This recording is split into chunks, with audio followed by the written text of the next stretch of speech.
They want that smoke, bitch, I got it for 'em. They want that smoke, bitch, I got it for 'em. They want that smoke, you know I blow it. They call me Sunny Monster for a reason. I'm really dripping, leave a nigga bleeding. I get to squeeze and leave a nigga. They want that smoke, bitch, I got it for 'em. They want that smoke, bitch, I got it for 'em. They want that smoke, you know I blow it. They call me Sunny Monster for a reason. I'm really dripping, leave a nigga bleeding. I get to squeeze and leave a nigga bleeding. Raw Molly got me all up in demon mode. Mouth moving like I done put clean in my nose. Trying to catch me up, I can leave with some hoes. He standing straight up, watch I make him lean with this pole. Would've thought he was closed, how that heat made him fold. Thought it was a game, he won't think no more. His brain's gone, nigga. It be exciting when I get to striking. Guns sound like thunder, hit you like lightning. Fight for your life, we don't do no fighting. We really hit it, nigga. We worse than savage, they calling us Vikings. Police be riding, we still be sliding. Told you we hitters, remember the time. They want that smoke, bitch, I got it for 'em. They want that smoke, bitch, I got it for 'em. They want that smoke, you know I blow it. They call me Sunny Monster for a reason. I'm really dripping, leave a nigga bleeding. I get to squeeze and leave a nigga bleeding. They want that smoke, bitch, I got it for 'em. They want that smoke, bitch, I got it for 'em. They want that smoke, you know I blow it. They call me Sunny Monster for a reason. I'm really dripping, leave a nigga bleeding. I get to squeeze and leave a nigga bleeding. How about I leave them holding like the Bible? AR-15, that's a high-power rifle. A in the army, assassinate rivals. Break that shit down, nigga. AK or anybody kill. Hop out, get the drilling and spilling. Stay on .62, gon' split 'em. FN, that's for any fuck nigga. You a plug, then I'm pulling up, nigga. You my lunch, eat these bullets for dinner. 5 point sale, eat 'em up, eat 'em up. SK, smoke killer for show. Drum rounds and cripple ops, Draco. I got them all, you don't want no. They want that smoke, bitch, I got it for 'em. They want that smoke, bitch, I got it for 'em. They want that smoke, you know I blow it. They call me Sunny Monster for a reason. I'm really dripping, leave a nigga bleeding. I get this pussy, leave a nigga bleeding. They want that smoke, bitch, I got it for 'em. They want that smoke, bitch, I got it for 'em. They want that smoke, you know I blow it. They call me Sunny Monster for a reason. I'm really dripping, leave a nigga bleeding. I get to squeeze and leave a nigga bleeding. Y'all know what the fuck going on around here, nigga. Y'all nigga keep talking about you want smoke. You can't catch me on social media, my nigga. I'm in the street with it, you dig what I'm saying? Nigga know they gotta kill me or die, nigga. Fuck you mean? Talking about smoke and we still living in the same bitch. No, sir. You don't got smoke with me, baby. You'd have been dead, huh? G-Stack, bitch. Whatever I fuck up, Tom gon' fix it, nigga. Y'all know what the fuck going on, bitch. Who want smoke, nigga? Y'all know I blow that shit, nigga.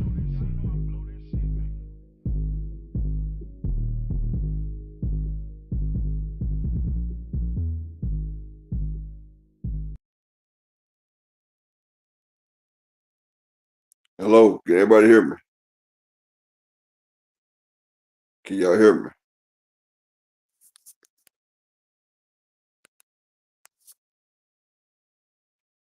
Hold on, this shit right here. They want that smoke, bitch, Let me know if y'all can hear me or not, bro. I can't even. This shit right here. I hate this shit. Salute to my guy Terrell Davis in the building, LaMarcus Robinson in the building, Supreme Cam in the building. Okay, I'm good. Appreciate you, Coach Diaz. All right. This thing right here, boy. I tell y'all, man, every time I start the show, my computer goes, "Are you in Cuba? Good looking, bro." Every time I start the show, my computer always want to go to that damn I'm gonna start leaving my computer open, because if I don't, then I'm always had this problem. Every time I cut it on, is Windows is doing some type of update. Some type of update. Every time, it never fails. But salute to everybody. I see everybody, PBC got everybody making their predictions. And it's like everybody is counting David Morrell out like he's some slow link. Like, I mean, yes, we seen David Benavidez. Like we seen David Benavidez. He beat Boo Boo Andrade. Yeah, but let me ask y'all a question. Boo Boo, name one A-list fighter that Boo Boo has beat.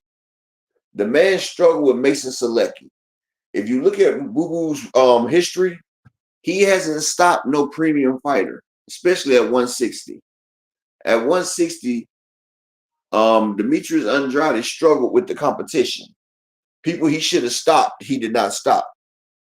So okay, he came in there with Benavidez.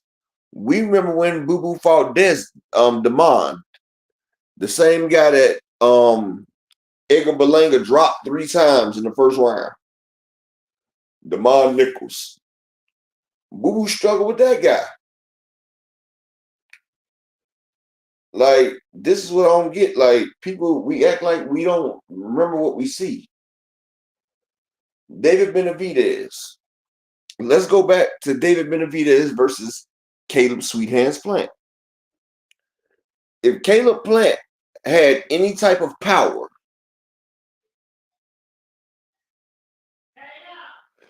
salute to the beautiful Queen Rain in the building.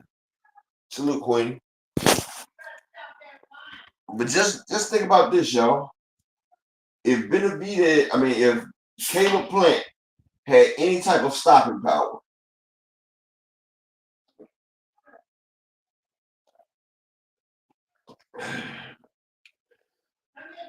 oh, Rigo helping. Rigondeaux. Yeah, I believe it.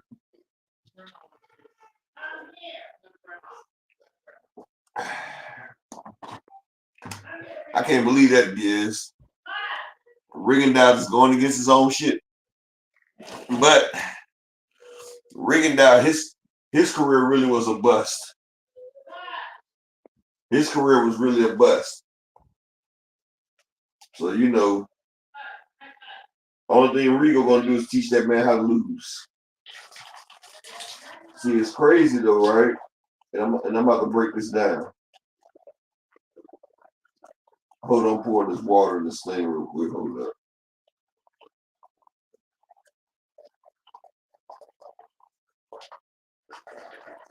Pour the water in this bottle. Okay. And so look, that man sitting there, and I want people to think about it. Now, I think it's gonna be a great fight. But I always say skills pay the bills. You gotta have skills to pay the bills, right? Now look, if Caleb, Mr. Sweet Hands Plant, if he had any type of punching power, those first 5 rounds that he fought David Benavidez, he was whooping Benavidez's ass, dog.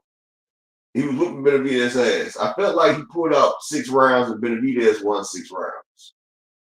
But like I said, Benavidez is a massive guy. He's a lot more bigger than Caleb Plant, for one. So it was kind of like, you got a big guy. It was kind of like the Devin Haney experience. Like when Devin Haney fought Lomachenko. Well, I can't really use that because Loma bounced back. It was on that nigga ass, right? But what I can say, right, it's sort of like when you got a bigger dude beating on a smaller guy. Now, if that guy's able to assert his will, then that smaller guy's in trouble eventually. You feel what I'm saying? Because he's pressing the issue. You got a bigger guy bearing down on you. Hold on, my computer's back up. Let's do this. All right. Let me see if I can do this like this. Hold on a second.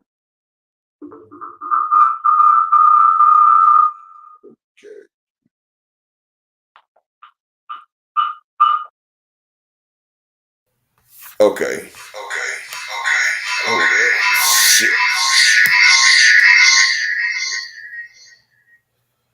Motherfuckers lucky I'm not good at technology, boy.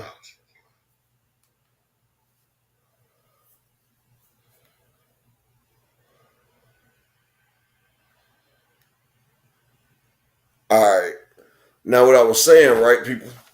So check this out. When Caleb Sweethand Plant fought David Benavidez, Caleb Plant was working him them first 5 rounds. Caleb Plant don't have no power. You feel me? Caleb Plant, his power is nominal. Like the man doesn't have the power to really get out there and put a stop to David Benavidez. Because, when you got a person like that fighting, then of course the guy. Like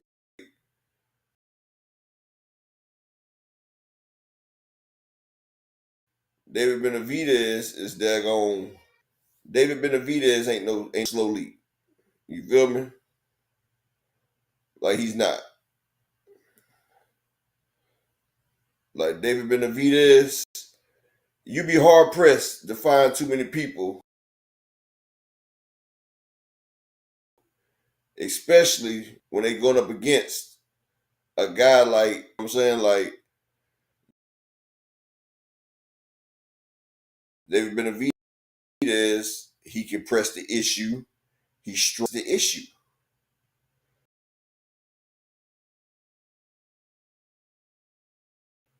and it's a hard fight. Call a fighter, and you're trying to motherfucking beat. Like that shit crazy. Like it really is. And like these people right here, they gonna do something to another fighter. Like David Benavidez, I'm gonna tell you like this, right? David Benavidez is good at what he does, but David Benavidez is not gonna sit there and do Morrell like everybody thinks he's gonna do. No, he's not gonna do that. Because David Morrell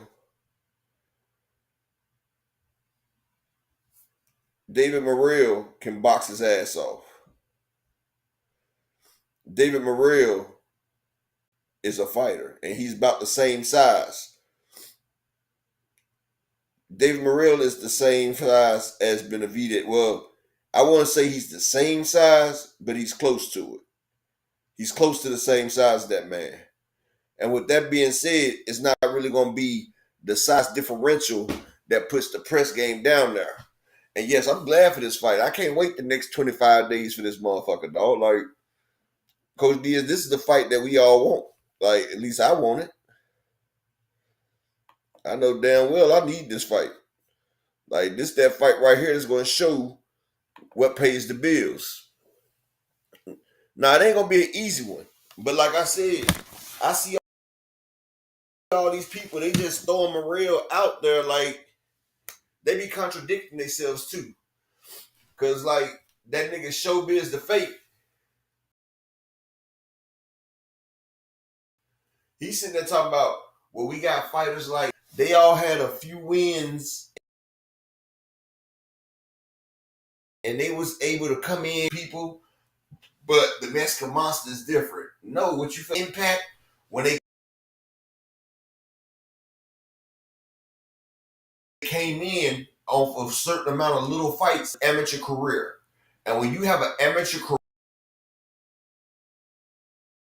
career as extensive as David Morrell is damn like that. Like that man has an extensive amateur boxing pedigree. And amateur boxing, he had very few losses. Olisly Iglesias is one of the people that beat him, but they're not really just going out there beating him. And since he's done got down into the damn, and like I went back and looked at a few of his amateur losses. If those was professional fights, Morrell would have beat their ass. But see, in the amateurs, it goes from you getting shoe shine. A lot of fighters in the amateurs shoe shine their way to victory. Now, that should tell you something. If Morrell is winning these fights where people are trying to shoe shine him, he's hurting these boys. They ain't getting a chance to shoe shine because they know what's coming back. So that means his defense is great. He got a superb defense because he's not like the way Katie Taylor did Amanda Serrano, shoe shine. And like this way right here, Benavidez, a lot of his punches be shoe shiners. Like one thing about David Benavidez, he does a lot of shoe shining. David Benavidez throws bunches and bunches of punches. And what people, and salute my man Mike Rhythm.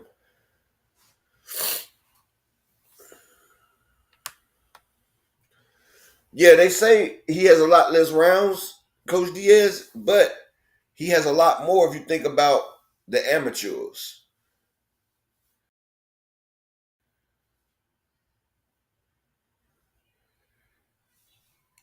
Yeah, Iglesias is a bad man. A lot of people ain't familiar with Alexander Iglesias, but he is a bad man, and we know that. Like that man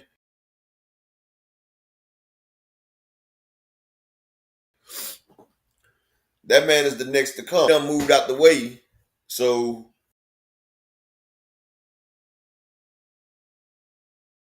they ain't really worried about it because they done moved out the way. Brother Rod Walker in the building.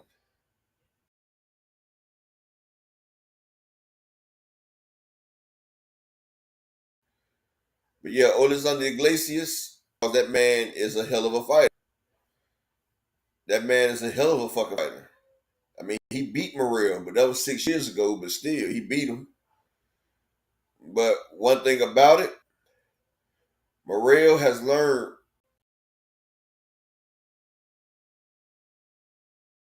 a lot. He's done sit down on his shots.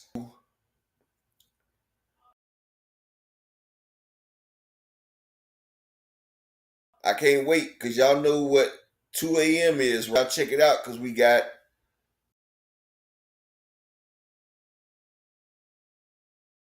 the daggone fight. You feel me?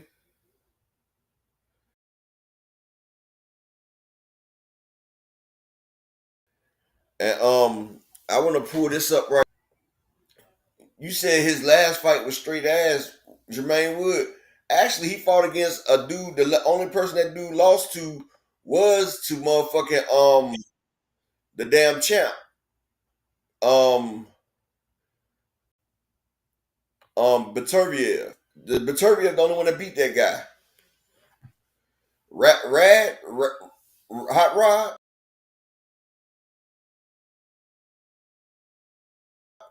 Hot Rod is a bad motherfucker now. Don't sleep on Hot Rod.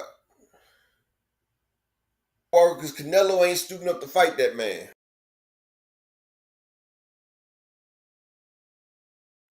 Canelo ain't gonna fight that man. That man saying hell to the fuck no. He will not. You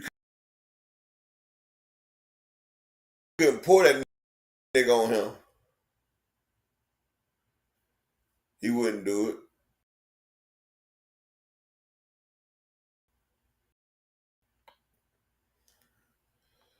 You gotta realize both of them was moving up in weight.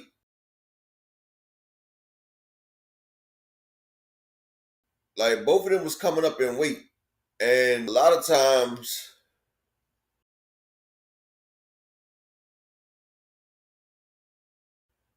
when you come up in weight like that shit just don't hit the same. It don't. Like that extra weight. Can't cause it salute. That extra weight, that shit could be a motherfucking damn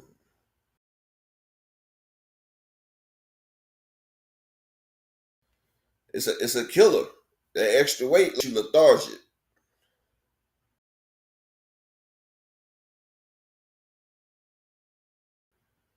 And when you got that extra weight on you, you be like, and it also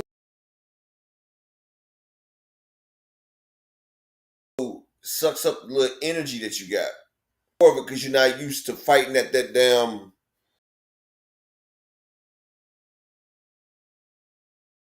at that speed with that weight because you gotta realize that carry.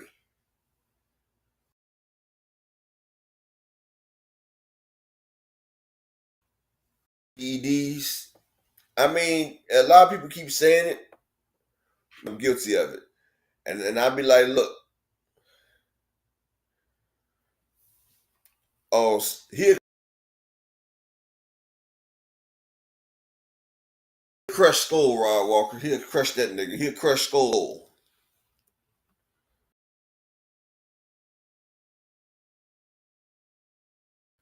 Skull wouldn't stand a fucking chance.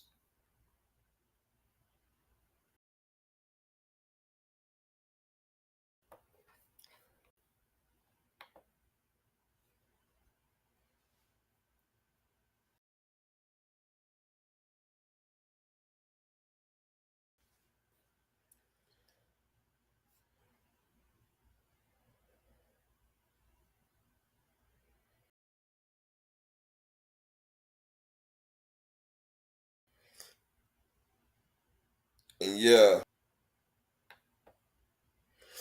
it's crazy.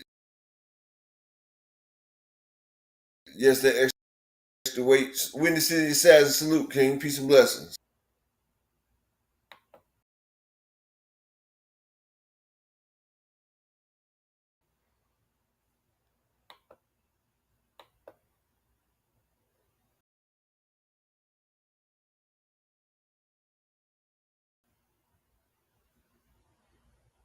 Salute, salute, salute.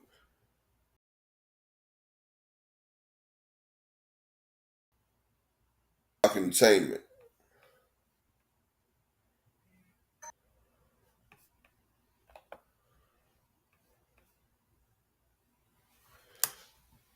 My man Big Block in the building. Salute.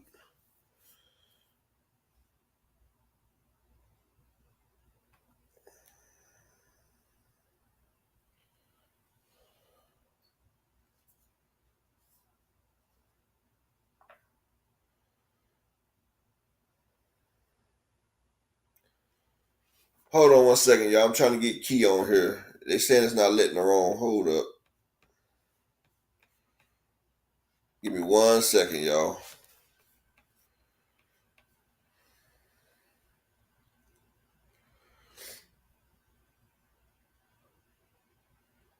Give me 1 second. This shit's stupid.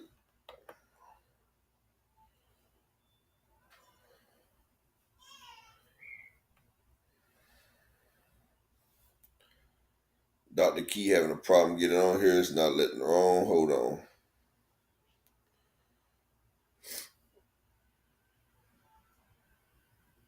All right, let me send her the thing again.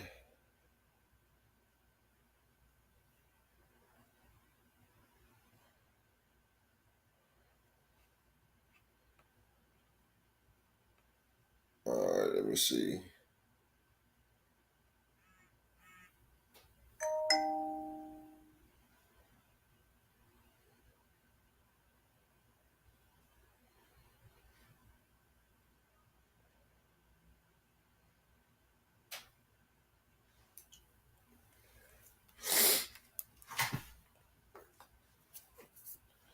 It's saying she got to sign in.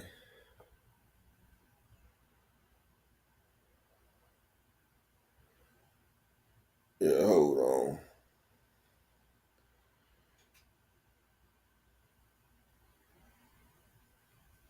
Y'all give me 1 second. Give me 1 second. I'm trying to get Dr. Key in here. Just saying like that. She need to sign.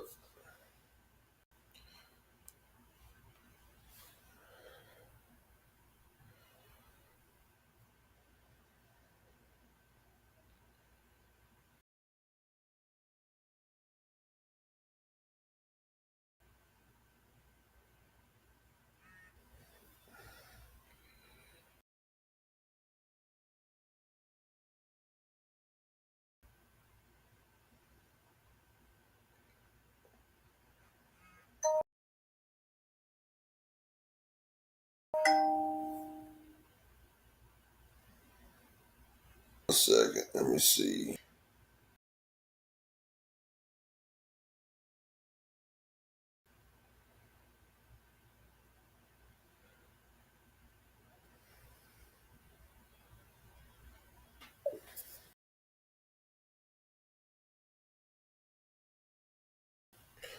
All right, she getting it. She's coming in.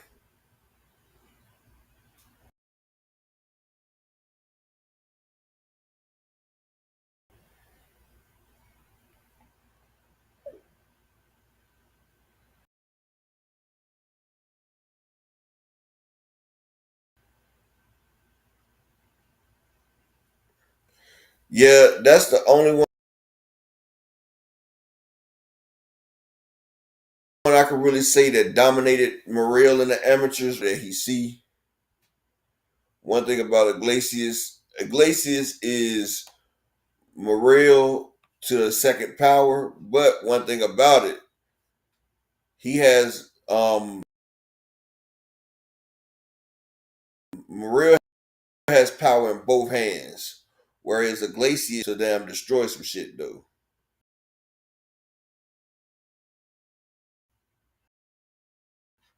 You feel what I'm saying? Like Iglesias has power. Morel, I don't think Morel can really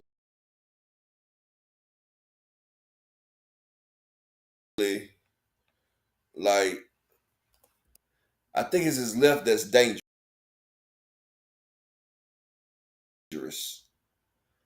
One thing about it, Morel might be I mean, Iglesias, he has a lot of power in one punch, but he has good angles. He has good fighting stance.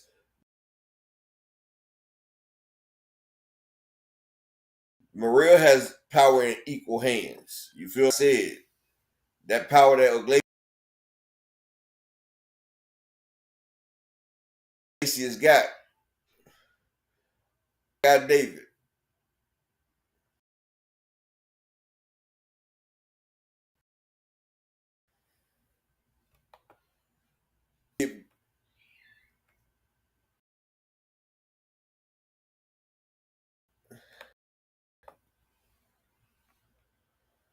Uh,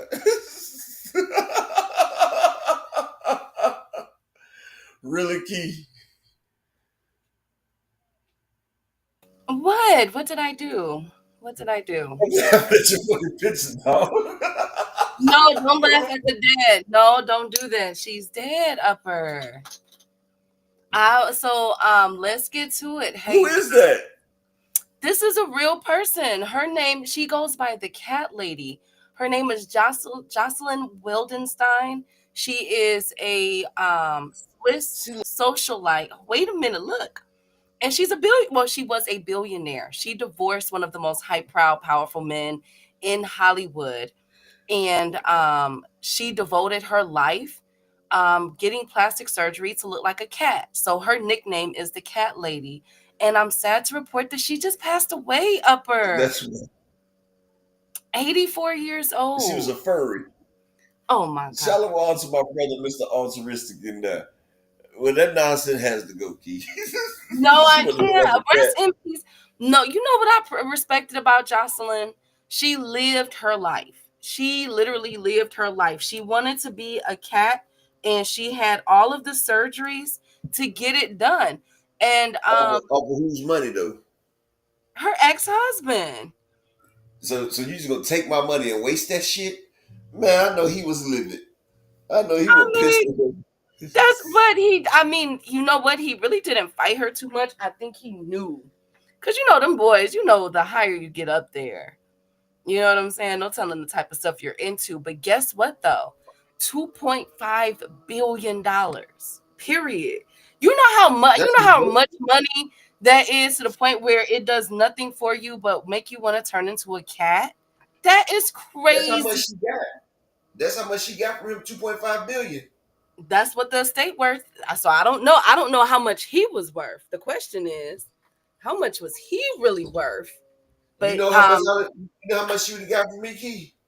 oh my God, Instead whatever. of if I had the money to give her 2.5 billion, but if she wanted to leave, I would have spent 2.5 million and she would have had a fucked up accident allegedly. She she would have been depressed, and she would have did something. She would have got 2.5 billion. Tell you that now. She wouldn't even got she wouldn't have got over 50 million. Damn it. Oh wow, it was her heftiest. Oh, he was an art dealer. Divorce settlement of 2.5 billion. But y'all know what's crazy? You know what's crazy, Rod Walker?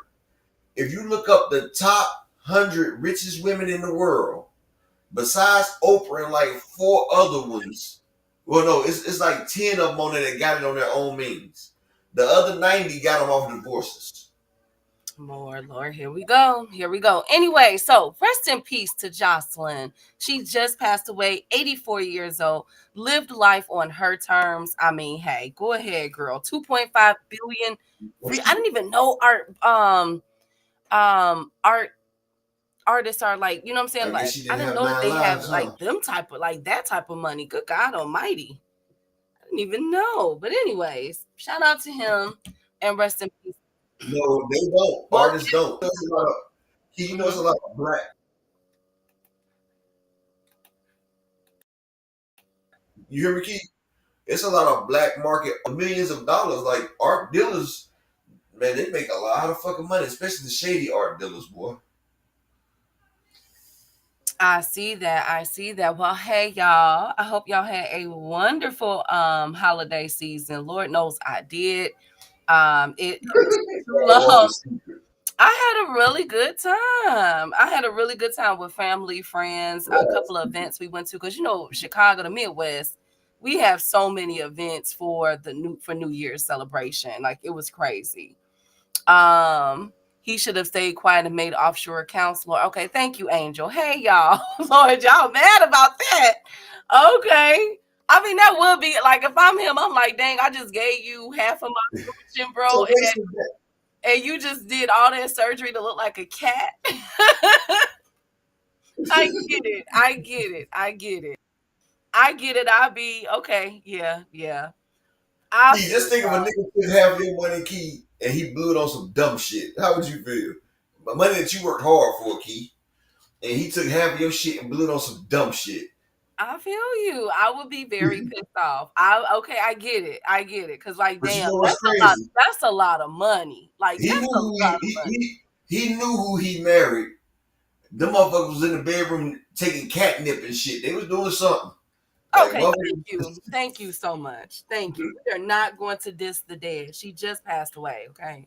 I was talking about her and her husband. They was doing something. She was doing something. She might have scratched his back real good or something. Okay. Thank you guys so much. Hey, Milan. No, I'm not. She has to be. It's a rest in peace moment. She just passed away, y'all, for Christ's sake. Anyways. But yes, I had a wonderful. She like a half form. Go ahead, Upper, with your insult. Transformer, honestly. She look like she post-op. Says she don't look like no lion, tiger, or bear. You know what? That's a shame. This woman ain't even cold in the ground yet. I mean, she don't look like no lion or tiger. She just passed away, Upper, in chat. Okay, rest in peace. Now, that what she chose to live her life as, that's what she chose to do, and I'm going to respect it. Is that the line? Okay, you know what, Brian? All right. Anyway, so hope you guys had a great New Year's. It's always good to see my people, man. Hi, Upper. Hi, Batman, for this bullshit. Hi, Upper. Hi, Brian. Hey, Ron. Hey, Angel. Hey, Milan. Salute to the beautiful Arena. How you doing, Bestie? I blame Batman. If I missed you, you guys. Hey, Marquis. I'm so done. Hey, B Dog. Mr. Altruistic, good to see you, King. I'm whatever. Hey, Marcus, good to see you. Y'all are mean. God rest this woman's soul. She just died. Like, God. Anyways, what do you want to finish with? Thank you. Hey to the beautiful Queen Barbara D, the YouTuber, these boxing streets queen, man. But you're traumatizing me with her face. Oh my God. She just passed away. I just wanted to pay my respect. Do you know? This woman was a billionaire, and all she wanted to do was turn into a cat. This woman is around people like what's that Vogue magazine person name? All these people. What are you doing, Upper? Okay. Wow. She's around the who's Hold on who one of second. like people of Hollywood. Okay. Keith, tell me this don't look like her.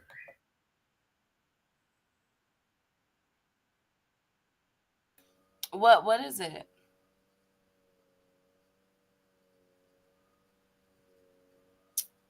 Hey Vaughn.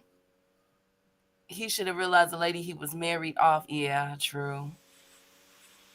Yeah, true. I mean, like, come on, y'all. This is low Satanic key right there. upper if you Thundercats. upper if you're showing something, we can't see. Well, okay.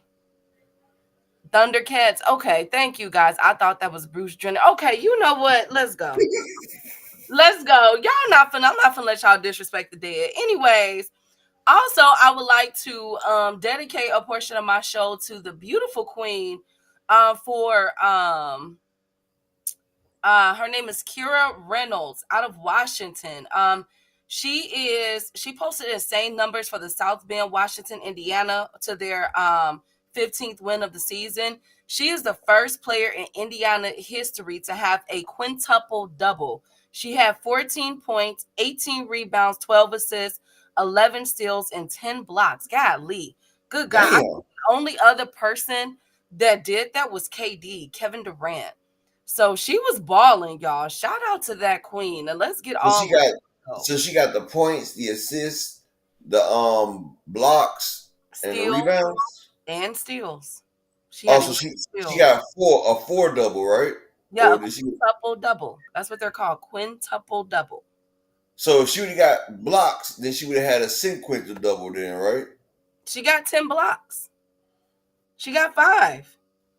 14 points, 18 Oh, she got this. rebounds, So 12 she got assists, this. 11 steals, 10 blocks. They call it quintuple double, I guess. I don't know. Oh wow, that's nice. Hold on.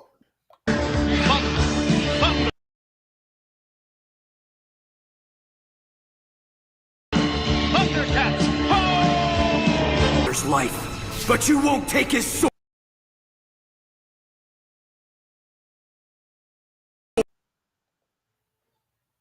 That's her.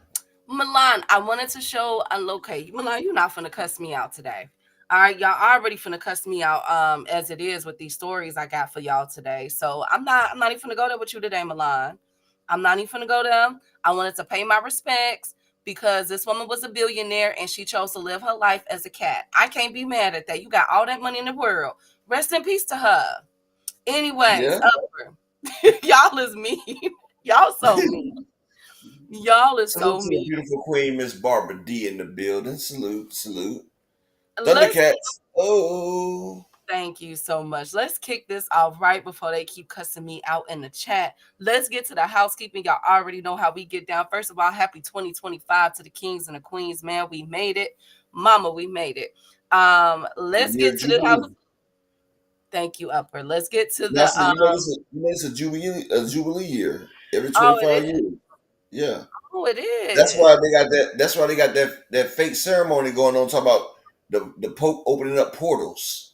He's opening up 5 portals for this year. It's supposed to have it open all year, which is some crazy demonic stuff. But it is the year of Jubilee. Well, speaking of, it is the year. It is Super Del Matias year, y'all. He is in negotiations. Unfortunately, we won't be getting a Tio fight. I reported that to you guys last week, and I said, don't get your hopes up because Tio was also in negotiations with somebody else. Take everything what's going on with Tio with a grain of salt right now.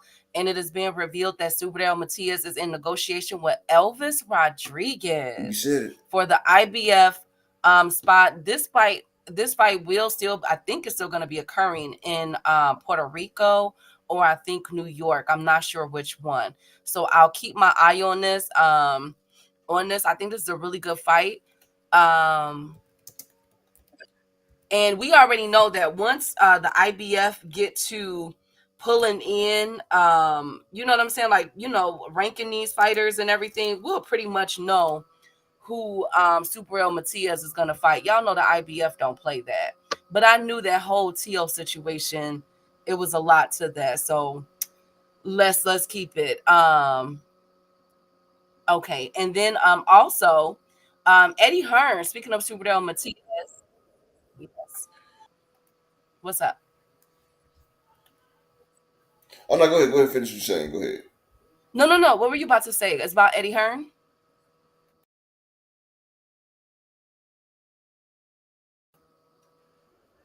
Now I was saying, do you see how they like completely like discredited Maria? Like hell, you see? No, that's what I was saying though. Speech before I go. That's saying go ahead.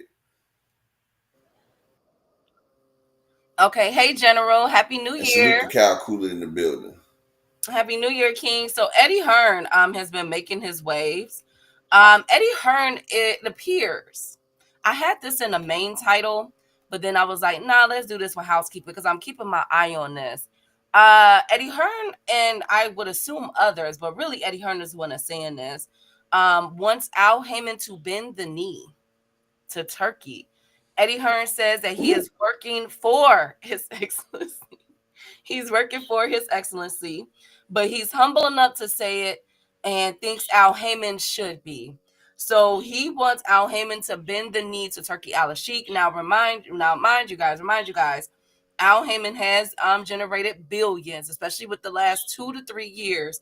PBC has garnered so much freaking money. Last year alone, they cleared. But Eddie Hearn, because he goes in and out the red with Matchroom, he feel as though it is Al Heyman's turn. I don't think he should be speaking on Al Heyman at all. What say you guys? Should Al Heyman bend the knee to Turkey Al Sheikh? You know what I said about it, Key? I say like this, What's up? nigga. Yeah, y'all. You say what? I said it's crazy because Al Heyman, just off 3 fights, has earned more than Turkey has garnered since he's been in boxing. Al Heyman is like DJ Khaled. All we do is win, win, win, no matter what. So why would Al Heyman go from a winning team? Like, why would you go to Golden State? Why would you be at Golden State Warriors and then start all over with the Miami Heat or with the Chicago? No, I ain't gonna say Chicago Bulls. The damn Brooklyn Nets. That's like leaving the damn Golden State Warriors and going to the Nets. Like, it's ludicrous. Like, they want Al to bend because Al got the fighters that can generate the money. And if they can get Al to come over there, then they can do something like profit sharing. Because Turkey is letting them all eat a little something as he's cleaning his money, in my opinion. So I don't have to say allegedly. So they need, because Al Heyman has Earl Spence. Earl Spence, he garners the attention. Earl Spence, people been waiting on Earl Spence like cocaine drying. It's a lot of people. It's a lot of people waiting on Earl. And then you got Tank Davis. Tank Davis, he does numbers, like I said. And people forget that Earl Spence, before the Ryan Garcia fight, Earl Spence was that guy. He outsold Canelo. He outsold Canelo that year. Like, he outsold Canelo. Earl was the key, the marquee, the guy. He outsold Manny Pacquiao with the same opponent. Pacquiao did 200 some thousand. Earl did 300 some thousand with Ugas.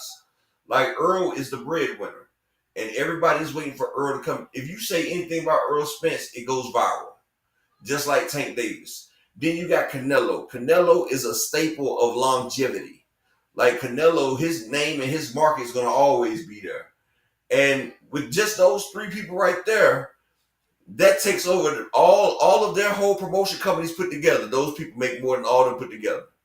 Then you got a rising star between Benavidez and Morrell, because the winner of that fight is going to be a star because it's so much hype behind this fight.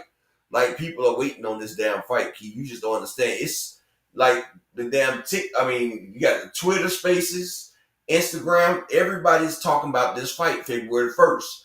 This is going to be David Benavidez's first successful pay-per-view right here, Keith. And if Benavidez can come away with the win, he's going to be a mega star without Canelo. If Morrell wins, he becomes King David, the damn motherfucking giant killer. And then has a chance to set it up with Baturbiev. You feel what I'm saying? So it's a win-win situation for the PBC. They got stars coming up. You know what I'm saying? They got stars that's still here. They got a little longevity, and everybody knows the only people that you can put on pay-per-view are the people that's on PBC, unless you talk about AJ. And AJ, we really don't know what his worth net is right now. Mr. Prize, salute. And my man, all things salute, because AJ, he has Mark McCauley problem because McCauley called him out next after the FA and Jave fight. Said he will beat him worse than the Bull did. So AJ's damaged goods. Who else they got? Anyway, you feel me? So it doesn't matter. What they need to do is bend the knee to Al. That's like you going to the plug and telling the plug, like, nigga, if you don't do what I say, I ain't gonna take your drugs and sell them. Okay, bitch. There's other people out there that will. Like, that was like the dumbest shit ever. Like, Eddie and them damn well, I ain't gonna call them names, but Eddie and those people over there, they done been in the red so long that when they got a benefactor right there, them motherfuckers lose their mind because they don't have to worry about losing fucking money. But when you come from a successful spot where you're making money, you don't have to break bread because you are the bread. Like, come on, man. Get your shit together, Eddie. I'm done, Key. Absolutely. Hey, Mr. Fry, good to see you, King. Absolutely. I think with Eddie going back and forth within the red and everything, he's just looking.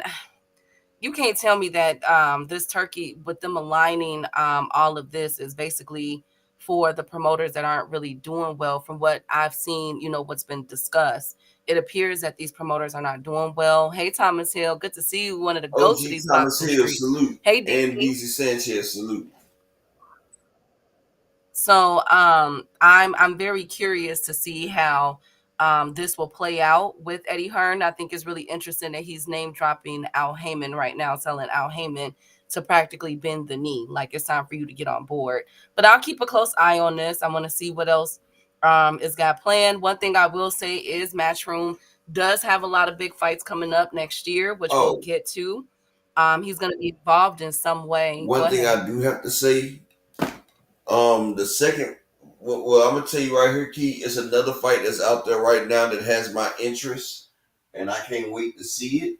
And I want all y'all to see it because if David Morrell versus David Benavidez is an S-class fight, like on the top tier of enjoyability and fan favoritism, this fight right here will be one step down as an A-class fight. And I talked about it yesterday between David Nakia and Jai Opataya. Jai Opataya is going against David Nakia, and that's the guy we betted on to beat that undefeated 12-0 fighter, and he knocked him out. Their fight will start at 2 o'clock this morning over in Australia. It's Jai Opataya versus David Nakia. David Nakia, I think he's 10-0 with 9 knockouts. Jai Opataya, we know his record. And I think from the couple ass whoopers that Breedis gave Jai, Wait, because we're gonna get to that when I have the card ready. My bad. Okay. So we're gonna. I don't even know why I thought that you would be half stepping. My bad. I'm sorry. Nope, I got that already. Nope. Just wait. I got the list of who all because it's my bad. Y'all gonna have to watch it for me because I'm gonna be sleeping. Hey, JA, he says crazy for real that they say Turkey is making all the fights we want to see, but they can't turn a profit. So what does that really say? They need to bring the fights to America. That's what that says. They need to bring these fights to America. Overseas, they're taxing the hell out of people that's not from over there. Like, hey, you see Fury getting taxed, and you see our fighters are getting taxed too. Hell, you see Big Baby had to go pull a damn kick though. He had to pull a kick though robbery after he just had a fight that December. Last December, he still had to go out and rob. So, yeah, they might be paying him a lot on paper, but after they go through all the foreign exchanges, the penalties, the taxes, and all that, they're getting over half of it back. You feel what I'm saying? So you really going over there to fight for fucking less than you fighting over here. It just sounds good because you get it. It's like fighting in damn California, New York. You're giving away 40% for fucking taxes. So really, do you win or lose? And shout out to everybody in the chat. And can we exactly, Barbara D, double taxes? And can I get 5 people in the Cash App to support the grind for this new year? Just 5 people in the Cash App or the PayPal. But yeah, fighting overseas. How much did you say the other day, Key, that Tyson Fury had to give up for his check over there? It was like 30 million. It was a lot. It was a lot. I was like, hell, you might as well not even go back to the UK. Just stay where you at. And I was like, good God. Hey, that's me. Ain't no profit when you overpay the product. Absolutely, that's me. There's a lot of issues going on, it appears,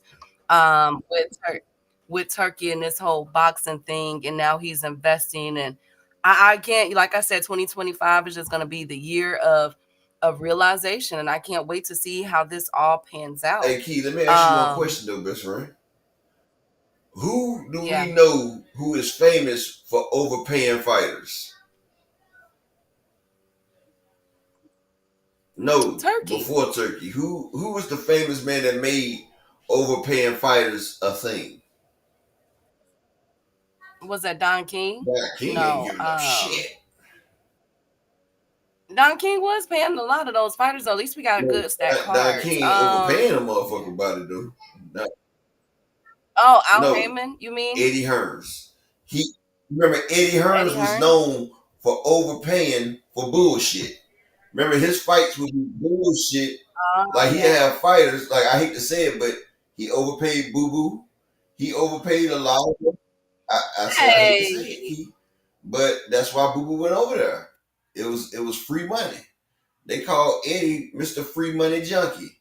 Because Eddie, why do you think Devin Haney went over there? Nobody would have ever paid Devin Haney half of what Eddie Hearns paid that nigga, dog. Come on now, Key. Y'all know what it is. We not gonna act like them people earned that type of bread. No. Like Devin Haney became an Eddie maniac because Eddie was the only person that would pay him. Boo Boo went over there and gave up his chance for undisputed. He gave up undisputed and chasing down Golovkin and damn Canelo. That was part of his damn deal. Look, if you come over here, you got to stop worrying about Canelo and now. Boo Boo was like, well, if you're going to pay me, fine, I'll do it. And that's how they got over on Boo Boo. That's why Boo Boo couldn't never get out that space because Boo Boo was locked in that space. I mean, it is what it is. Like, he sold his soul for a couple dollars. And they was glad to take it. Because now they didn't have to worry about that killer. Because at that weight class, Boo Boo was a killer. I'm not gonna take nothing away from him. At that weight class, Demetrius Boo Boo Andrade was hell. He was a hard out for anybody. And them boys knew that shit. So they had to get him the fuck up out the damn way. And what better way to get Boo Boo out the way than to entice him with a few dollars? And that's what they did. He signed that contract. He didn't have to worry about motherfucking Canelo or Triple G anymore. And he was fighting all media. Look at when Boo Boo went over there, Key. All he started fighting after he went over there was mediocre fighters. Like, people be like, damn, he ain't fighting no damn body. That's all he fought was mediocre fighters. Ever since he moved over there. That's the only thing that gave him the fight was mediocre. Thomas Hill, they're fine. Well, speaking of mediocre and no worries, Tyson Fury has been in the headlines, as we know, ever since his second back-to-back loss against Usyk and his tax situation. It looks like he has a plan B, y'all. Plan B for right. No, but we ain't talking about birth control. Basically, remember, Eddie is trying to get AJ up into the rankings, you know what I'm saying, after he suffered a knockout loss. And we were over here saying that's not fair. Well, guess what, Upper? If AJ and Tyson Fury does not fight, then guess who is up next? And we've been talking about him too a lot lately. Hey, I no, Waldemir Klitschko. So even though We know that Klitschko has been out, you know what I'm saying? And that we know that Fury is no longer a belt holder. It looks like that if Fury and AJ doesn't have it, Klitschko is up for the running to fight Tyson Fury. How do we like this, I y'all? think it's a bunch of bullshit. You No, said who was going to fight Tyson no, Fury? y'all. Wildemir Klitschko to be part two, because remember, Yeah, he he beat him had beat before. He beat him Klitschko. before. Hmm. So they're thinking about having a part two to it. Do we like Well, it? one is old and the other one is punch drunk. So it can't be too damn bad. Well, for me, I just feel like I mean, all these older fighters, I mean, Klitschko's been out the ring for a minute. All these older fighters are wanting to get back out there. They're saying that he's in tremendous shape. And if he would want to come back. So let's see if I'm going to keep my eye on this. It's looking like, something is going on. I'm trying to figure out the chess pieces that are being moved because, like we said before, and like we continue to say, the person with the hardest, who has the hardest opponents is Daniel Dubois. And so it appears that they're trying to move AJ and in Fury, because that's all that Eddie Hearn have, I'm saying, as far as heavyweights, the people that's going to bring in the money are them two. So they're trying to figure out, okay, how can we maneuver them back into the talking and back into the wins so that we can generate money. Hey, Opulent, off of these two fighters. So I'm going to keep an eye on these chess moves that they are trying to make for Tyson Fury and AJ. That this is really interesting. Hey, Slogan, good to see you, King. Happy New Year's to y'all, man.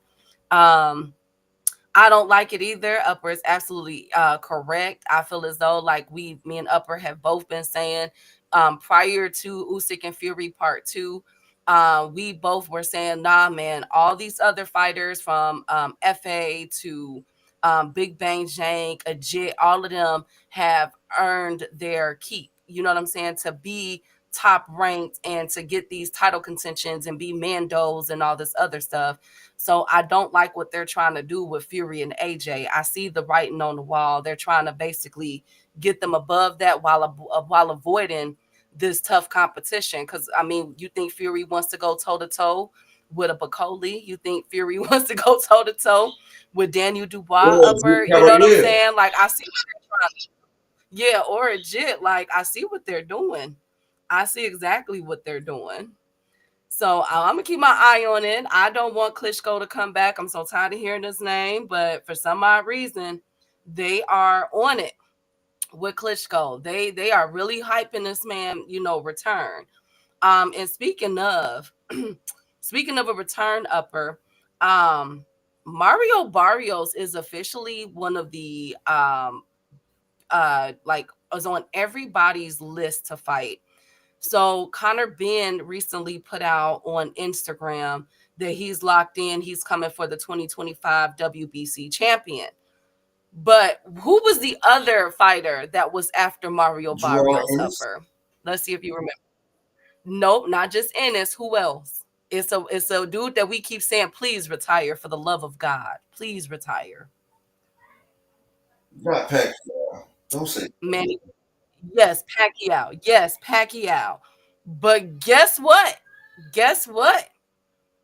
Mario Barrios might have another person, another legend. Now, the thing is, we don't know a lot. Some people are speculating that it's none other than Floyd Mayweather.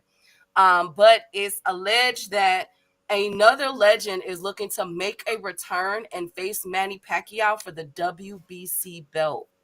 And it is not, they said it's not Manny Pacquiao. So the only other person that I could think of that's been boxing with these exhibitions is Floyd Mayweather, but I'm not sure. But it would definitely, they did say that it would get Marios his highest payday of his career if this fight materializes. You know what I'm saying? Unless someone takes the fight from Manny. Okay. So I'm going to see who this person is, who they're trying to say. Shout out to this person that's posted this on social media. but it is just a rumor. But Mario Barrios, it looks like he got him lined up. So that makes Boots, Manny Pacquiao, a mysterious boxer that's looking to come back and fight him, and Connor Ben are all in line for a Mario Barrios showdown for 2025. Let's see who that is. Let's see who that is. Not Pacquiao. It's somebody other than Pacquiao. We already know Pacquiao said he ready, and me and Upper was like, no, please Please, retire. please retire. Please retire, Pacquiao. We don't need to see it. I was like, I be Yeah, feeling like Barrios. Kendrick Lamar. We don't want to hear you say nigga no more. Exactly. I'm gonna keep my eye on this because I got so many things that I gotta keep my eye on. I gotta keep my eye on all of this to see what's going on. But Mario Barrios 2025 looks very bright. But speaking of Boots Ennis, it is reported by Eddie Hearn himself that he is in talk with the Monza Stanionis camp.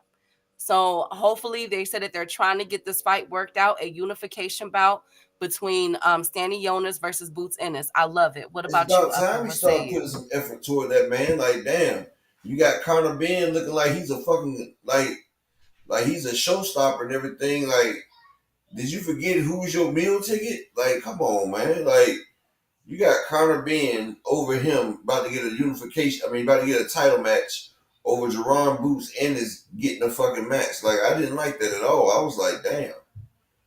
How the hell Conor just come on the scene and just rip open the scene that damn fast? Like, bro, this nigga coming off a damn suspension and everything, and he's already lining shit up. Like, come on, Eddie.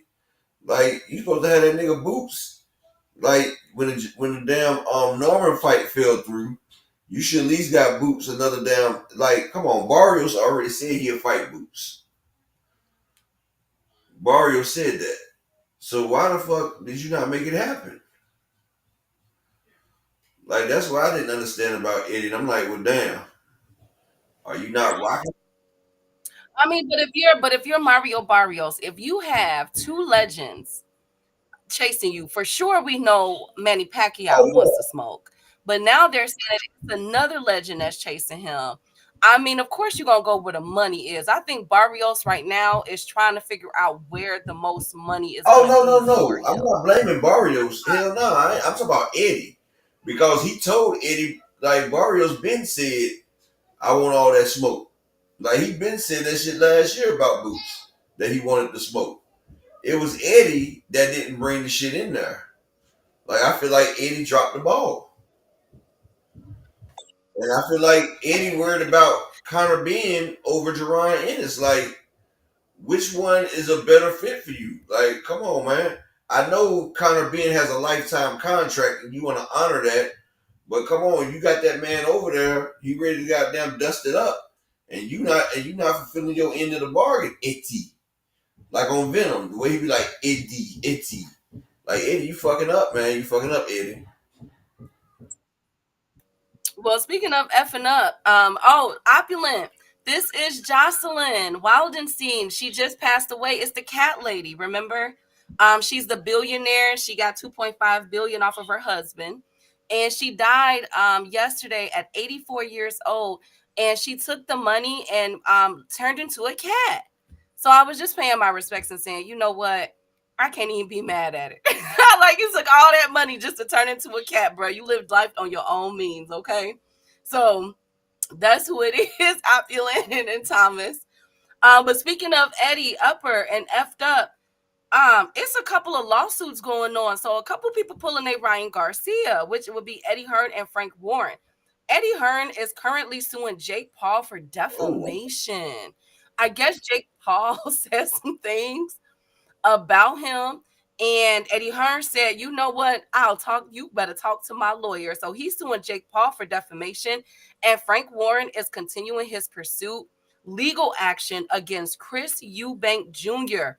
for defamation. Remember Chris Eubank came I thought out he at that apologized. conference a few months ago? Yes. Well, Frank Warren pulled the trigger. He's suing Chris Eubank. So we got two lawsuits going on. Jake Paul and Chris Eubank Jr. are getting sued, you So he guys. took back. So what? Did he take Wow. back the damn? I thought. Oh man. So he done took back the apology. Yeah, Chris Eubank apologized, but Frank Warren said, I Well, guess you know that's what? not I'll be like, well, enough. fuck it, nigga. Give my apology back. Okay. No. I mean, to be honest, what we all saw at the press conference when Chris Eubank Jr. was going off is no different than when we've seen other fighters go off on their promoter. So I don't understand, but Frank Warren don't play. This is not the first time he has sued. I think this is his second time suing Chris Eubank Jr. I think that is good that it's defamation and not defecate. Okay, thank you, Slogan. You just say Thank you so much. defecation. Thank Oh you, my god. Marky.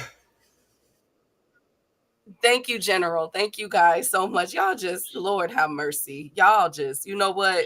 Anyway, so I will definitely be watching these defamations lawsuit. We got 2 of them. Damn, everybody getting sued, bruh. Everybody getting sued and everybody is Hey, you know injured. what's crazy, Key? I said it. You remember I said What's it a up? while ago. I said Devin's about to start a new president in boxing. I said he gonna have everybody out here suing every damn body in boxing. I said that shit. Now look, everybody out here suing now, Key. It started from Devin. I said Devin done told these people it's all right to tell. Now everybody's snitching or trying to snitch on somebody. Man, it's getting bad. Well, speaking of setting the precedence and injury, we can officially take Deontay Wilder off the And he injury need to take his list. ass home somewhere. Woo! No, he is about to announce a fight this I week, know upper and we don't want to chest. see it. We Deontay don't want Wilder, it. upper I don't want it, damn it. echelon. Upper, come on. He is going to be fighting. What is going on with BLK Prime? He is supposed to be announcing his fight in April, and he too will be returning to BLK Prime. Shout out to Okay, BLK I Prime because guess we're they going to gonna get get his on them ass when we. whooped then because the last fight he was in, he got spent around like if you ready and you know it, clap your hands, turn it off. No, he got put in the hokey Okay. pokey. That's what that shit was called. When you do the hokey pokey and you turn yourself around, that's what it's all about. Hokey pokey. Thank you so much. Well, if you're going to be in the Atlanta area, or if you live in the Atlanta, Georgia area, the city of Atlanta, excuse me, is going to be there. Deontay Wilder makes his return. As you all know, Deontay Wilder has called Atlanta home for some time now. And allegedly, he is fighting Stephen Shaw. Now, Stephen Shaw is 20 Oh, he and going against 2 Big Shot. with, Oh shit. yeah, Oh, this yes. right here could be what So, Steven Shaw has fucking needed. He like Steven Shaw, like that nigga has so much promise, Key. And his father ruined his career because his father, without his permission, sat there and cussed Al Heyman the fuck out. Like his father got on the phone and cussed Al Heyman out, Key, and Al Heyman and them dropped that boy from the damn promotional company because of what his father did. And that shit was so fucked up the way that shit happened. So I'm glad he getting yeah. another damn shot. But yeah, big shot Shaw. Well, if you guys don't know, Big Shot is 20 and 2 with 15 KOs. He's been knocked out once. His KO came from Joseph Goodall. His last fight was in May of this year where he knocked out Jason Bergman. He weighed in at 238, and so I'm excited to see him. He actually knocked out. Oh, I didn't know he fought Brandon Johnson in March. Did we watch that fight? No. I didn't know he knocked out Brandon Johnson in the first round too, 8-round bout. So I didn't know he fought in March either. But we were so busy focused on the Tim Zoo and everything card. So that's why, hey Akilo, good to see you, King. So yeah, so Deontay Wilder makes his return. We know Deontay Wilder is 43-4-1, 42 KOs. He's been knocked out 3 times, 2 at the hands of what's his name, Fury, and the other one from Big Bang Zhang. It was bad. It was really bad. So be looking out for that. If you're in the city of Atlanta, it's coming to you in April and will be hosted by It's BLK coming to you Prime. raw.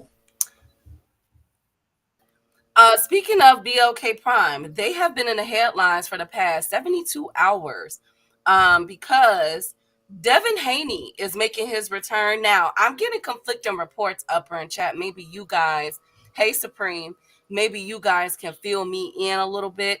Now, is he fighting on BLK Prime or is he fighting with Turkey, and aka Jive Turkey in the words of the General I heard, Calculet? I Who is he heard he was fighting coming with? back to BOK Prime. Okay, because he tagged Turkey in a message Devin Haney did on Twitter, and added him on the fight for March. So I'm like, okay, is he trying to get this back to Saudi Arabia or is it BLK Prime? The opponent has not been announced. We don't know who, at least I don't, to my knowledge. You said what? Upper, you went out. I said, show. I said I was on that Lil Wayne shit. You know,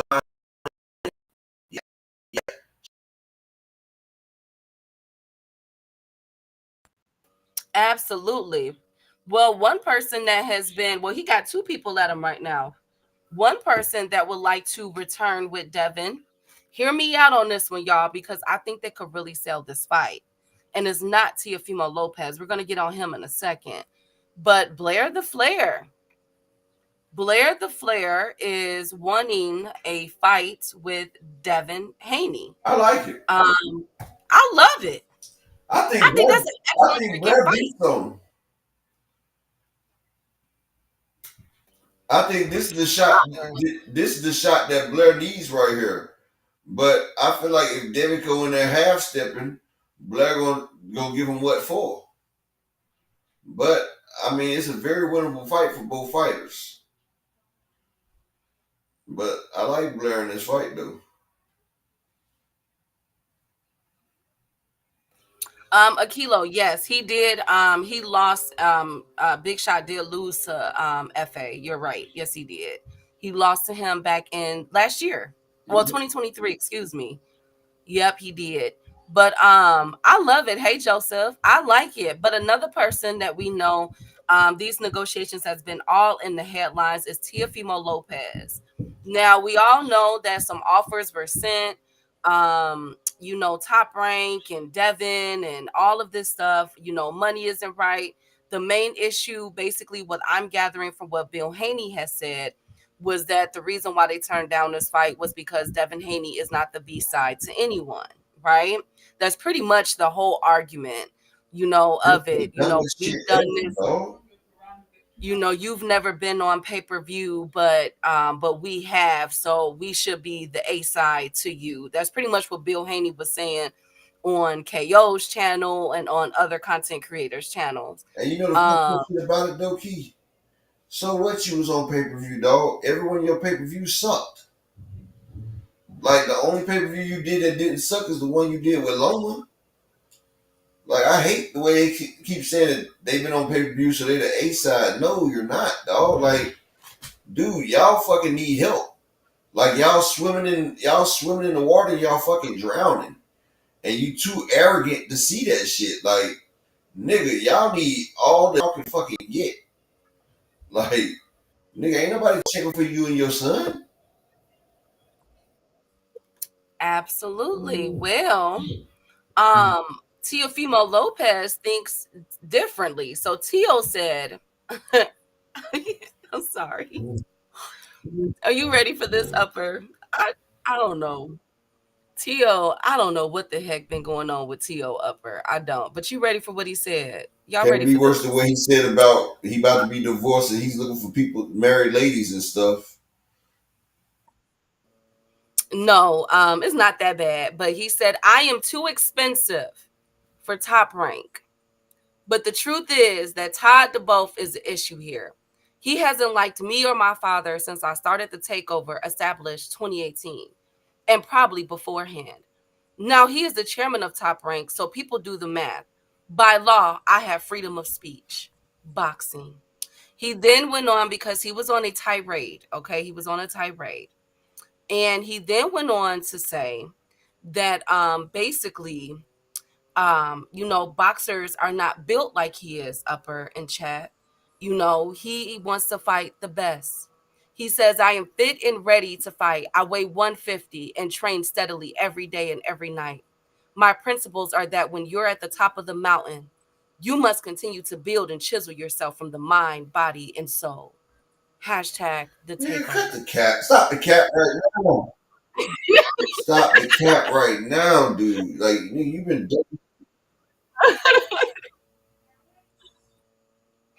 No way, but he's been on his tirade, y'all. He's really been on this tirade. He's saying that he basically wants to fight. He called Devin the B word. He wants to fight with Devin. He feels as though Devin ducked him. And that Devin is afraid to, you know what I'm saying, fight him. But he did say that the top ranked ESPN contract deal ends July 26th of 2025. And for contractual reasons, cannot overlap another network deal until then. If so, it becomes a conflict of interest, which can bind their current contract. They need Tiafimo to get a more lucrative network deal. No, Tio, listen, honey, okay? Tio, listen. You are not the cat's meow when it comes to boxing, Tio. You had every opportunity to do so. After the Josh Taylor fight, you retired within 20 minutes of that fight and said that they weren't paying you enough, right? You then come back and fight Jermaine Ortiz, and they did the bells and whistles for you. They gave you a circus show. I voted for your ring entrance to be ring entrance of the year, even though I got cussed out by everybody for saying so. But they gave you the bells and whistles. You go into that Jermaine Ortiz fight, lay an egg, okay, then turn around and fight, what was it, 1,000 people capacity in Miami against and gets Claggett. beat on. Right, Tio, they don't need you, honey. Now we get it. Yes, you're absolutely right. With all of this going on with ESPN, if they're going to go to the zone, I think they should go to Prime. That's just me. Wherever they go to, it is going to be more difficult for you to fight out of your network. Okay, we get that because with everything that's going on, I got you on that one.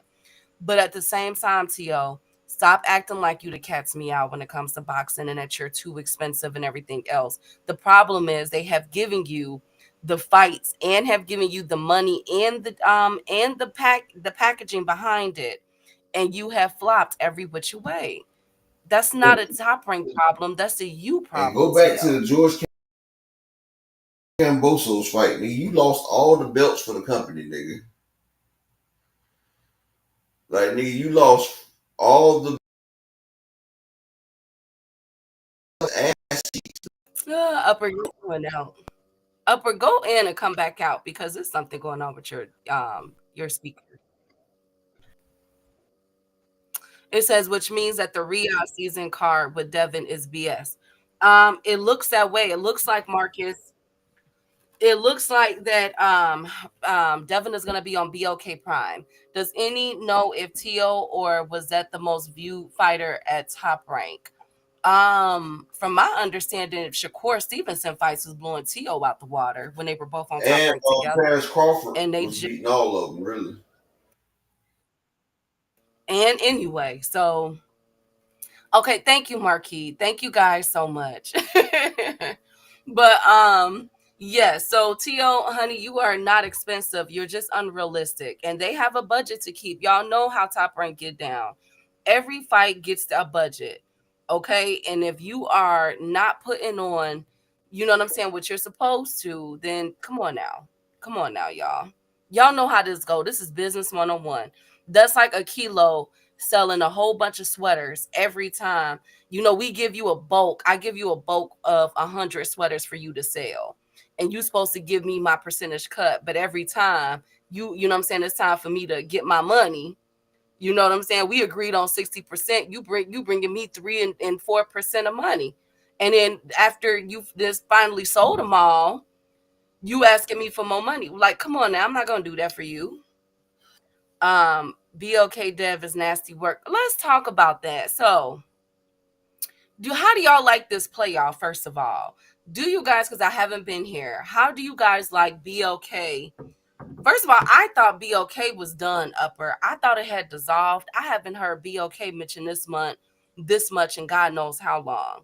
Now that we're gonna have both Dev on there in March and Deontay Wilder in April on BOK Prime, is there a resurgence occurring with BOK Prime? Like, what is really going on? Don't do that, Kim. Just saying.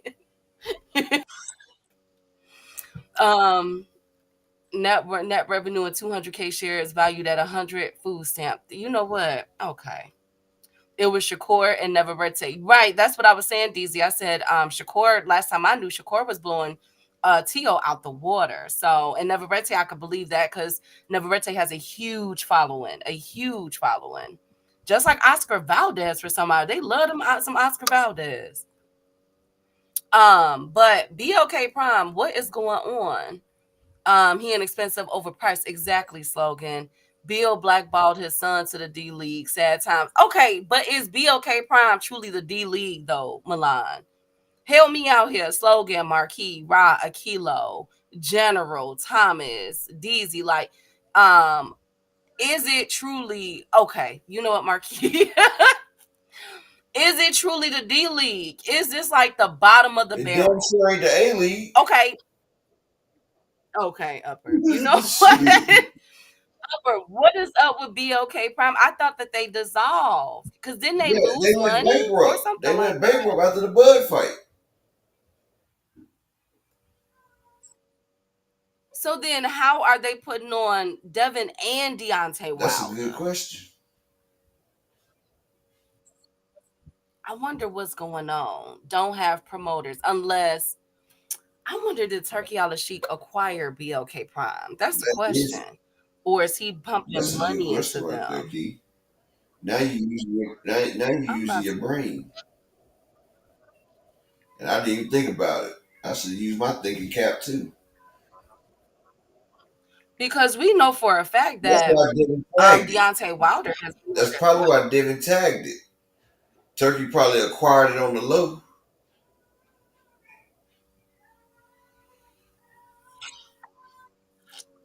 Yeah. Well, speaking of Devin, okay, maybe this has something going from top rank to BOK is like moving from the US to Afghan. Okay, you know what, Milan? Well, the reason why I'm bringing all of this up to you guys, they only get paid if we buy the fight. Well, then they shouldn't go there. Not a lot of people really know what BOK. If he was going to do all that, he might as well just stay on Matchroom. But absolutely, we said that up. Remember, you had talked about that Devin should jump on one of the PC cards.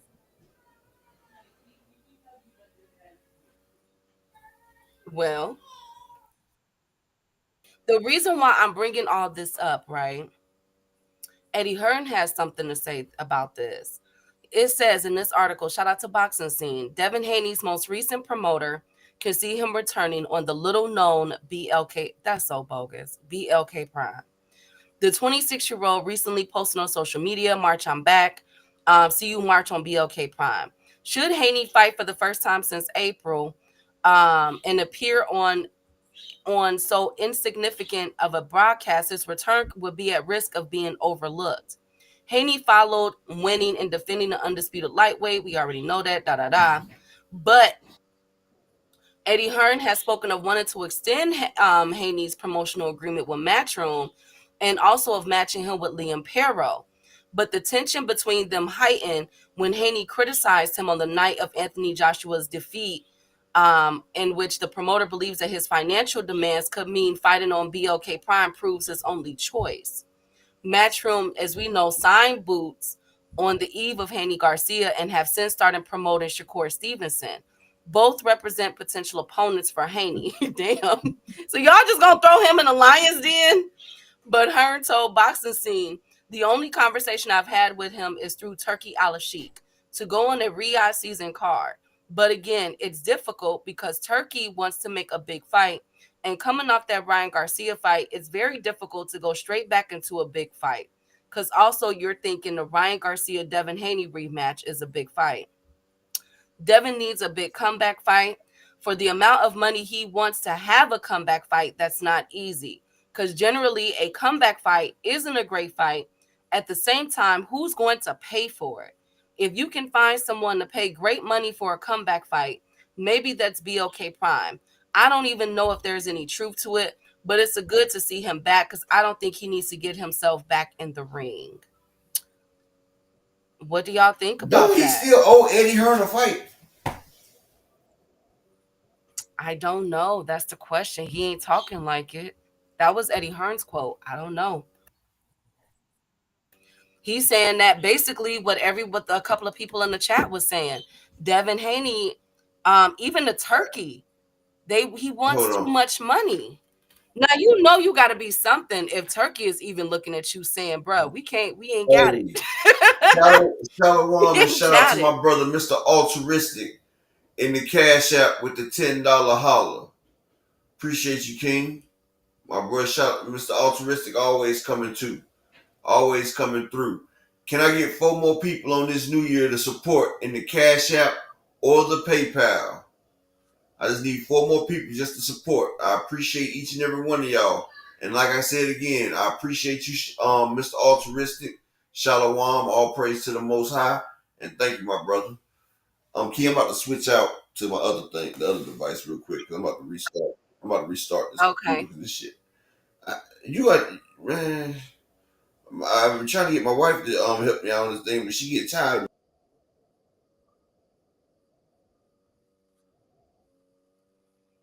So he said, but okay, here's the thing though. Look, General and J.A. Dixon, look. He said Devin's been very well paid. A lot of that is down to me. Ooh.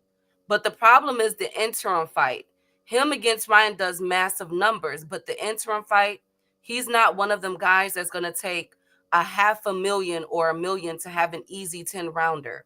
He still wants to get paid very well. What's going on with Devin? Chat, what's going on with Devin? Like, Can you hear me? is he really, yes, we can You hear hear me you. better?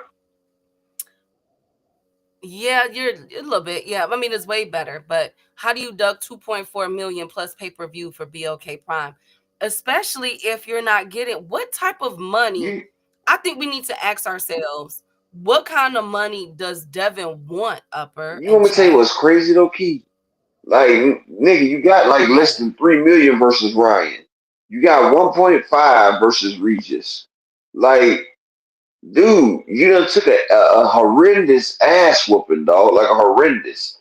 I think they're trying to bounce back because they realize that they didn't get the money they should have got when they fought Ryan Garcia because they took the net profits instead of the gross revenue.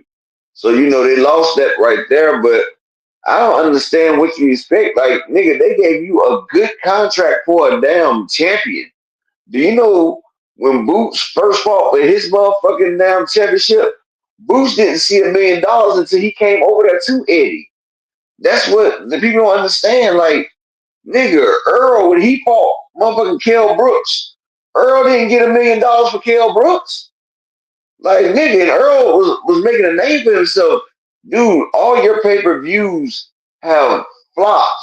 But since Eddie Hearns has been coddling this boy, Eddie's been giving this boy everything he fucking wants, and he think he can just demand something. Like, how are you gonna charge more for a Regis and Ryan Garcia fight than fighting motherfucking Perro after you come up with that horrific loss? Like, I'm thinking the stuff that his dad sniffing allegedly. Like, and I'm gonna tell you what it is, Keith. And I'm gonna tell you what it is. It's called jealousy. You know why? Because he see the type of money Frank Martin made.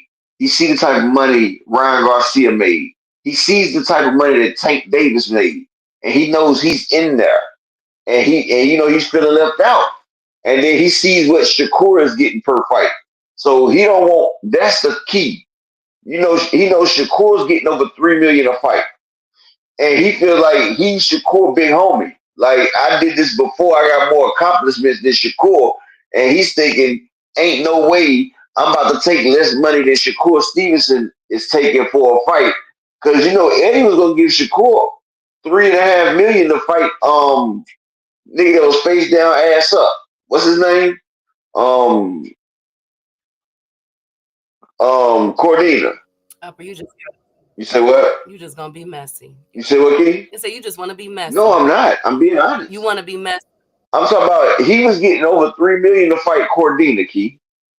And I understand what Devin is talking about because Devin is like, okay, you're trying to give me under 3 million and I'm fighting a champion. But what Devin don't realize is Shakur is a champion. You don't have a belt, Devin. If you wanted that type of money, you should have fought Sandor Martin. Like, you don't have a belt. Like, if you wanted that type of money, you should have took DHP Promotions and you should have damn bid on the Sandor Martin fight yourself and paid Sandor Martin and y'all kept what was left. I mean, you do have a promotional company. Like, this is what I don't get. Motherfuckers complain that the damn promotional company is not paying them correctly, but if you have a promotional company, then you put on the fucking fight.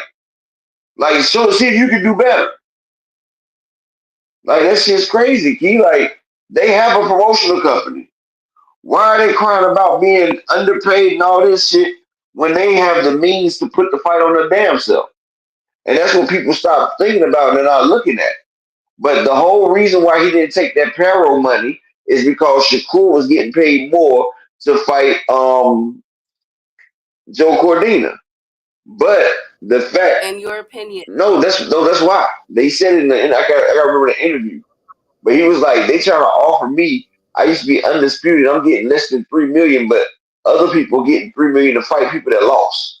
He said something like that on one of the spaces when his dad was talking. And he was like, people don't know my worth. And I was like, it's only one person that's getting $3 million to fight somebody that lost. And that's Shakur. It's just his own jealousy and envy. Him and his dad, they're so jealous and envious of everybody else. They're gonna miss out on their own blessings, dog, just because they're worried about the next person. Like Shakur didn't take a horrific ass whooping in the ring. Shakur still has a belt. Like when they're saying all that, make sure you say that too, Devin. Like, come on. Y'all both ducked Tank. But shit, at least he ducked Ryan too. He ducked the left.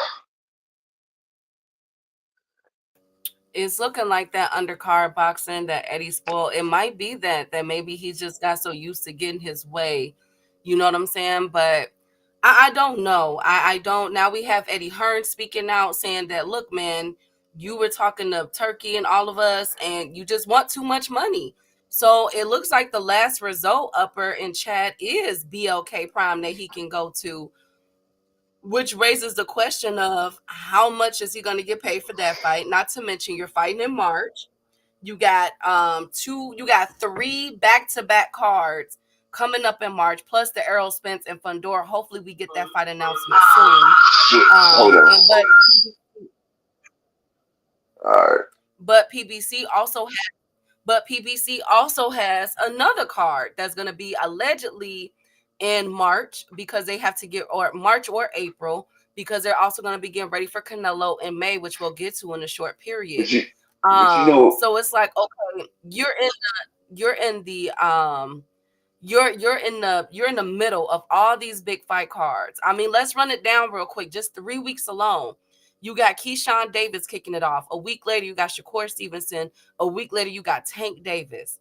There's 3 back-to-back big cards. One of them is out of the country, but the other 2 are here. Then you're going to be in March in Atlanta, but then Deontay Wilder is going to be a few weeks after you in Atlanta. Well, let's see where he has be. Let's see if he's going to fight in Atlanta or not. I'm not sure, but I mean, come on now. Like, I don't like it. I feel as though he should have just stuck with the Pero fight or the Sandor Martin fight. Spence in April, exactly. And then Deontay Wilder's in April. Tank is March 1st. These are, hey, Fonsby, these are big cards, and you're right in the middle, and you don't really have the market as far as the casual fans on your roster anymore right now. on the cash app. And your dad is doing more. Can you hear me? Oh, go ahead. Now I was saying shout out to my brother. Yeah, we can hear you. I said shout out to my brother D1 that came through with the cash app, the $2 holler in the cash app. Appreciate you, King. I appreciate the support. And I just need three more people to support the grind. I appreciate any and everything that y'all do. I appreciate y'all coming through and listening to me and Key and giving us y'all attention because your attention matters the most. And I appreciate that. Like I said, we're gonna go on a different journey this year. But I appreciate each and every one of y'all. I just need three more to support on the grind.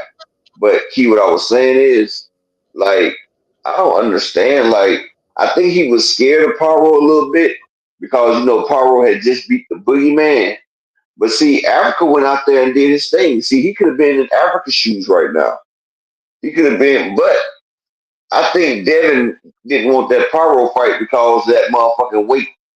They had that damn weight clause. I think that weight clause would have I don't think Devin could have made that weight anyway. That's why you don't have that many fighters going for the IBF because the IBF, you got that 10-pound rehydration clause. And I'm gonna tell you exactly, undercard. I'm gonna tell everybody this: if y'all do happen to damn get something on BLK Prime, make sure you use a gift card or a card that doesn't have any extra money off there because for that Terrence Crawford fight, the motherfuckers charged me twice, and they did it to a lot of people. They did that to a lot of people. They did a lot of double charging. So be careful with them. Their nickname is Scam Likely. Well, let's see how this is gonna go. This has definitely sent some uneasiness for people. And now that Eddie Hearn is coming out talking about it and letting the cat out the bag, basically saying, look, he was working with me in Turkey, but he wanted too much money. So I guess the only network it is left is BLK Prime. Let's see how this fold out, y'all. Let's just see. But Dang, Raina. but Let's just see it's funny, how it Key. BLK Prime was supposed to pay Terrence Crawford $10 million. You feel me? Terrence Crawford didn't get but four and some change, and they went bankrupt. So Devin Haney is not Terrence Crawford for one. We're gonna already go ahead and say that now. Devin Haney is not Terrence Crawford. Terrence Crawford ain't never been put on blast like Devin did. And Terrence Crawford wasn't able to even generate enough. Like they lost the arm and the leg. They lost so much money, they wasn't even able to pay Adrian Broner for the next fight. Adrian Broner had to leave. And Adrian Broner would have generated more money than Terrence Crawford, but they didn't even have enough to pay Terrence Crawford's undercard. Remember that, Key? It took them months. They had to take the people to litigation, and the people filed bankruptcy so they didn't have to pay. So yeah, good luck, Devin. absolutely. Are we getting non-pay-per-view fights anytime soon? Yeah, we got one tomorrow. We have one coming up at the end of the next week for the or no this weekend. No, next weekend, sorry. So we got one in 10 For hours. yeah, I just said that. We got one today. We have one next week, which is the Inoue fight. The Morels, the Battle of the King Davids is not going to be until the first, but that's pay-per-view. We all know that. Afterwards, I got the whole fight card lined up for you, DZ. I got you. Don't worry about that. But we got a couple of non-pay-per-view fights coming on, and starting today all the way until next week too, with Inoue, because that fight had to get rescheduled. Oh yeah, Pacheco versus Stone Cold Steve Nelson. Yep. I'm gonna get to all of Well, that. So yep, we have a few. this is kind of a slow season Go for ahead. boxing because you got the college bowl games, you got the NFL playoffs, you got the Super Bowl coming up. Then around March they take a break because of March Madness and all that. So this is the time where it slows down a little bit. Like after April, it picks back up until the finals in like June, and then we have some more good fights. Like boxing has to deal with other people's schedule. Speaking of schedule, I have another one to add to the card. Um, Regis Prograis is making his return. Woo! Right? Oh my God. Yeah, check. What at one? Up. Tell me he's going at 147. Woo! No, he's staying at 140. Dumbass nigga. So if you don't know, Regis has been posting. Oh my goodness, Regis has been posting his comeback fight. I mean, him in the ring or training for the past few weeks, and I'm like, who is Regis getting ready for? Right? Well, it comes out that allegedly, now this is a possibility, one of the opponents for Regis Prograis is none other than Oscar Duarte, for a February 15th card. How do we like it? Oscar Duarte versus Love it. Regis Prograis. Love it. Really? Yeah. Really? Like, are you just saying that? No, I love it. Motherfucker want to be hard headed. You got to find out now. This right here. So how do you think? Who do you? This right here is going to show Regis that he doesn't still got it. He's going to get in there with Duarte, and Duarte going to hit him in his forte, and he's going to make that nigga feel like Escalote, and he's going to get up off the floor A, and his career he's going to retort A or retire. So I like it. I like it. This is the type of fight I want Pacquiao to get. Somebody that put his dick in the dirt. And that's what's going to happen to Regis. Regis about to eat all types of concrete. I mean, Matt. This is why we ain't got to worry about this shit again. Y'all so Devin should have did it. Y'all so mean. But Devin was too scared to step on the gas. Duarte ain't scared. Duarte gonna step on the gas and he gonna step on in the gas. Oh my God. Anyway, so I'll be keeping an eye out for what that. You think about it, Keith? Let's get into the meat and I love the fight. Those are at least we know they're gonna be swinging. He's not a boxer like that, we know it ain't gonna be no ducking. Come forward fight. Oh, but look though, it's gonna be interesting to see who is in Regis Prograis' corner, because real quick before we get to meat and potatoes, it's being alleged that Regis and Coach Elvin Tolbert, remember Coach Tolbert? They don't work together no more. Remember him? No, it looks like Regis didn't pay him his money. He didn't pay him after the Devin fight. It was a whole thing about it. Yes, Regis thought he was gonna get what? Regis thought he was gonna get back in money, and when the Devin fight didn't do that good, and they got that tax where they lost 40% of that money, and Regis had to pay his sparring and all that. They said he only gave the coach 25% of what he was supposed to give him. So he gonna have a problem getting people to spar, huh? I said, well, I don't know who was gonna be in Regis' corner then. Who he gonna get to spar? Because here they said he didn't. They said everybody know that he a bad paymaster right now. And you know how people is, Ski, when you find out motherfuckers ain't paying right. You just ain't gonna. Oh, he was a strength and conditioning coach. Okay. Yeah, one of the coaches. Yeah. Well, Coach Tolbert is officially Team Haney because he put on his Twitter, I was blessed to share the platform with the boxing top voice of combat trash talk. Without Haney, my name would have never been mentioned. Thanks to the Haney family and the young champion Devin will be back in full force without a doubt. Blessings over his team. So Colbert is Team Devin Haney. I know that's right. Oh, that's diabolical. You feel me? That's diabolical, dog. Okay, now so let's the last nigga you trade. Look, Key, the last nigga you trade. Yeah. Got his ass whooped by Devin, and you go over that team. Now you done pulled a Kevin Durant, the Golden State type shit. Yes. Yes. It looks like Tolbert is no longer Team Regis. But let's get into the meat and potatoes of the show. I have some really good news to talk about real quick, you guys. Yes, you just saved a bunch of money by switching your car insurance to Geico? No. Okay. The WBC has a boxer finance program. So during the World Boxing Council Hamburg convention, they announced that they're going to have a financial program in place for all fighters, led by former champion Mbili. The goal of this program is to help boxers secure their financial future after their boxing careers are over.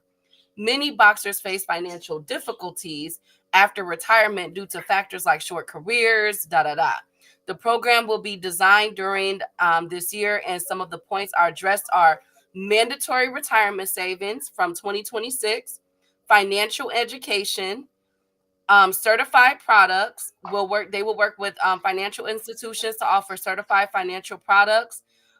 So this is like really, really huge news for the WBC. Shout out to the You know what that WBC for means, doing Key? this. And as they, This shit right here is yes, just like what? what they doing, Key. So basically, they got to take part of these people's paychecks. They're gonna hold it for them, gather the interest on it, and then give it back to the people after they done kept the interest off of it. Because your shit's not going up. The money that you put in, they saving it for you, but they're getting interest off of your money. Oh yeah, WBC, Mauricio Suleiman, boy, that's a slick motherfucker, boy. Well, I And mean, it's it's mandatory. a step. Let them try to And they making it let them try to do something. Well, key. they don't say it didn't say that it's No, I'm talking mandatory. about It didn't say that it was it didn't. mandatory. No, it did not. Oh, okay. I thought No, it it was did not. mandatory But I mean, retirement savings. I thought they had to put mandatory retirement savings. no, it doesn't say mandatory retirement savings. Nope. Oh, okay.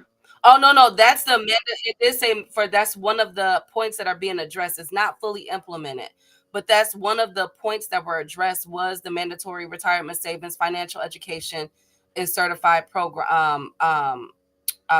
products.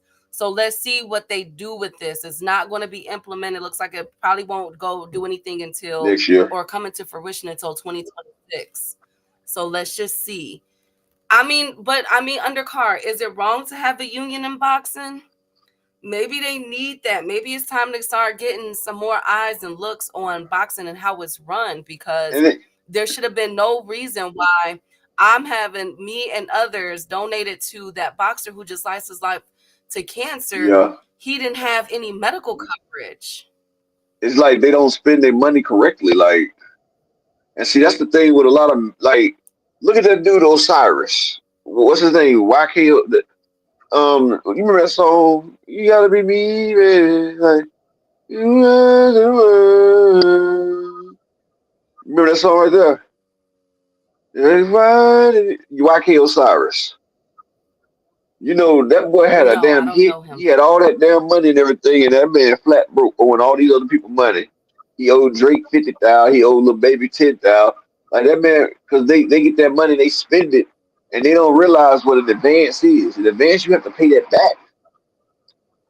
Like you paying all this shit, people don't realize they get all this money, they think it's gonna keep coming. It's not guaranteed. Your next boxing check is not guaranteed. Like look at Urabosi. Urabosi was undefeated fighting David Morrell. You know, an undefeated fighter, he thinking he got a few more paychecks coming. You feel me, Key? Boom, coma. Ain't no more paychecks coming from boxing. Like, like people gotta understand you can't live for tomorrow and live. I mean, you can't plan for tomorrow and live for the day. You gotta live for the day Well, and let's plan for definitely tomorrow because every you don't get well, let's definitely you're not guaranteed another check. Like look at Devin Haney. app. Okay, thank you. Hey, Nathir, good. Happy New Year, Nathir. He said, "Nah, we don't remember." Right, I don't remember it. Look at my boy Okay, y'all. But Nathir, man. What's going on, young flexing? Tell Abdullah we still rocking with him over here. We still got him as him. We got him tied for the number one prospect. Him and Camille. Tell him I want that Vargas fight. okay, so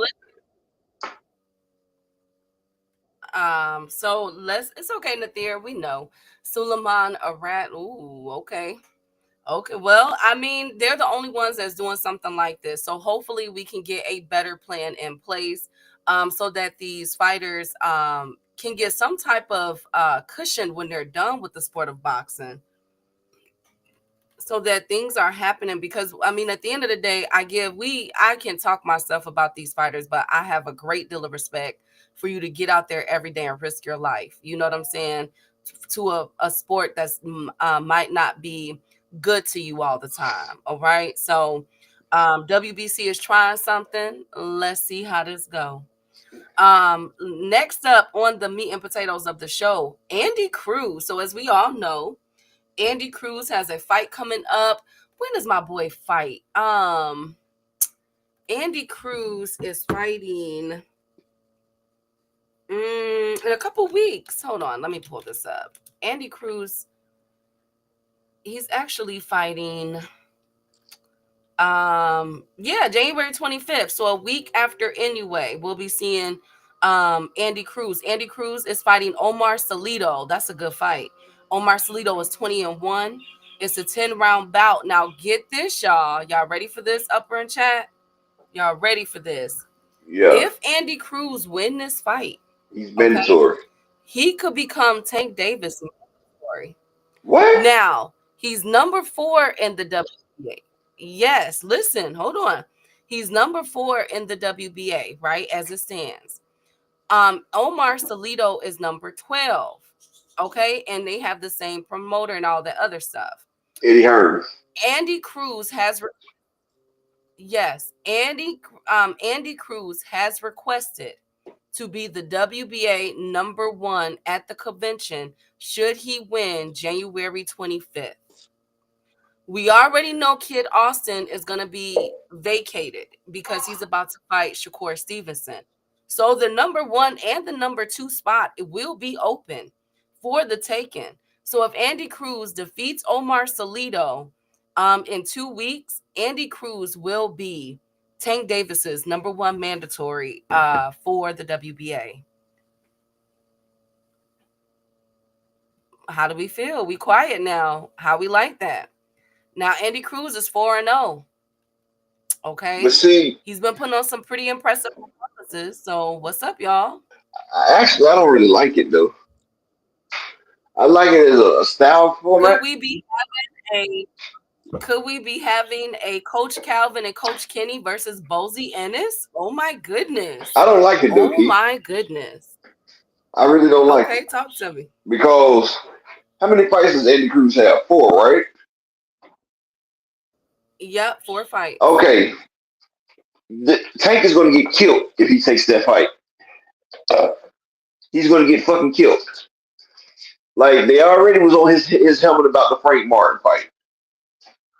Like, they already using that against Keyshawn. They already sitting there talking about Keyshawn ain't got enough fights. But you got some people talking about Keyshawn ready. Now, this is the guy that beat on Keyshawn. Now, this man, he's requesting to be number 1. If Tank Davis goes out there and busts this nigga ass, they're going to be, oh, Tank fought a nigga with 5 fights. Oh, he ducking the competition. Tank has no wins against that. Like, that nigga need to go ahead and go for Loma and get a belt.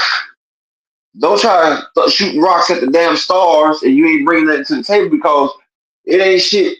You need to go against Miratala or somebody because if not, that Tank has no reason to take that fight. Like Kid Austin, he was Tank's number one, right? When Kid Austin, yes, he wasn't at the mandatory, but he was Tank's number 1 contender, right? Yes. Now he's about to fight Shakur.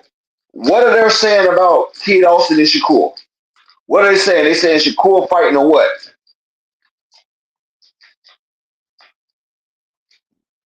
A prospect. Exactly. And Kid Austin has a lot more fights and wins than Andy Cruz. Now, Kid Austin is Shakur Stevenson is getting slammed for fighting Kid Austin. Now, Kid Austin has way more wins than Andy Cruz. Now, what's going to happen if Kid Austin is getting Shakur slammed? What the hell is going to happen if Tank fights Andy Cruz? That shit, man, motherfuckers wouldn't hit it. The Haney coat will come back out full-fledged. The Haney coats would love that right there. That'd be a fucking field day. That'd be worse than Haney getting his ass whooped by Ryan. Oh, Tank is fighting niggas with 3 and 4 fights. Oh, man, he fighting people straight off the streets. Come on, man. Andy got to go beat somebody, man. He hasn't even beat nobody yet. I mean, he's got wins, but he hasn't beat no notable fighter. How you gonna go against the number one fighter at 135 and you haven't even beat nobody in the top 10? You gotta get you a top 10 win or something. You gotta go out there and beat a Muratalla, go beat Keyshawn, go beat Baranchek, bring Lomachenko punk ass out of retirement. You have to win a fight. I know Kello, he's never ducked the mandatory, but that shit right there, he's gonna get killed for that shit. Like Andy Cruz has to go get a win, man. Because he got slammed for fighting Frank Martin when everybody Well, said he was scared to fight a slick black fighter. At first, everybody was like, Frank Martin gonna give it to him. Yup. He got Walmart right here in his last fight.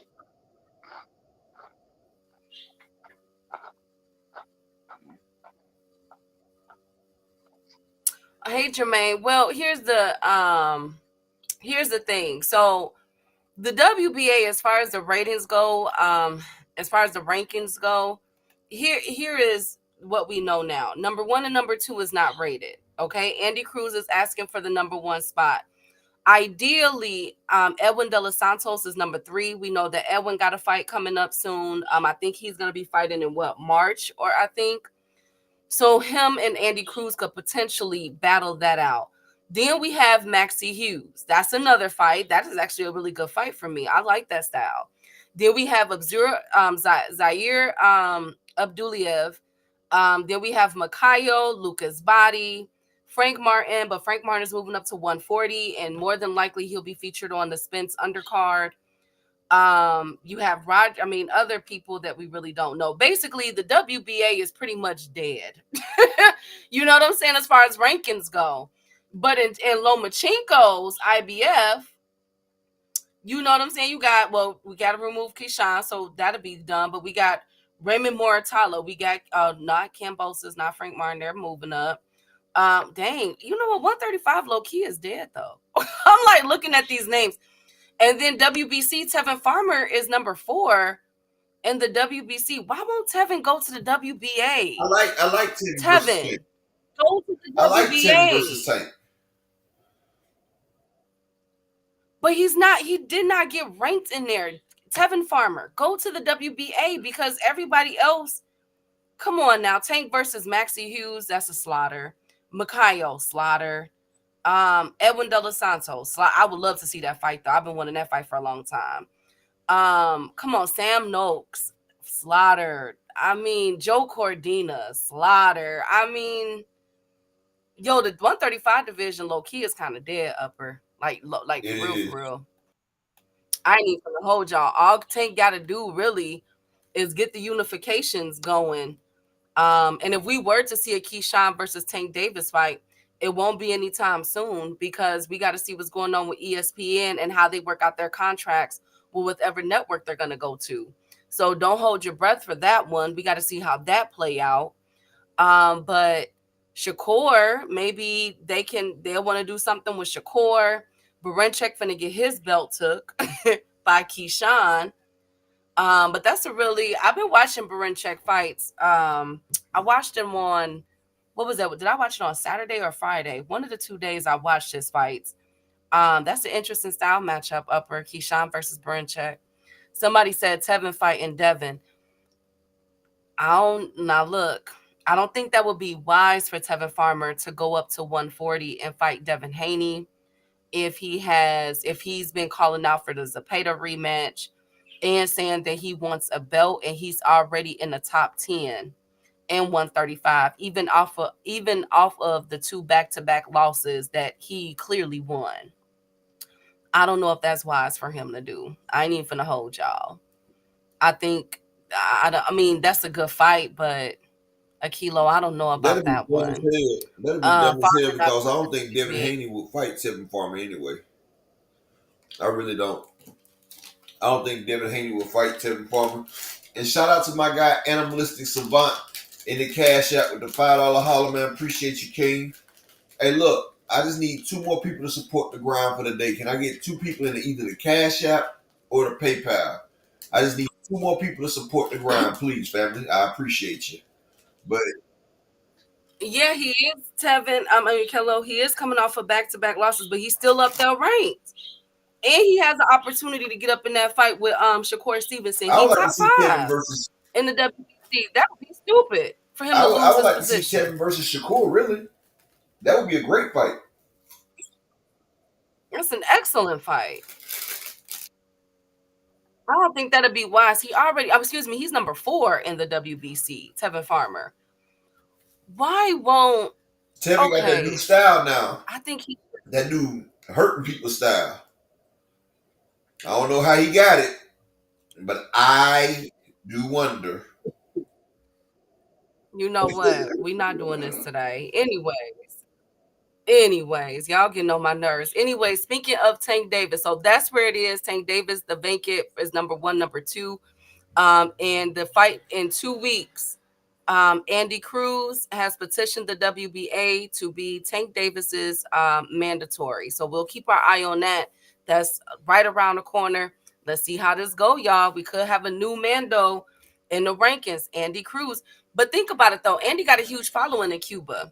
So Cuba versus America, that's pretty interesting. I don't think Tank should do it. I don't know if he will, but I don't know. Andy is the one that's requesting it. So I take my hat off to Andy because he's the one that's pursuing the WBA to be his mandatory. I'm gonna tell you what's crazy.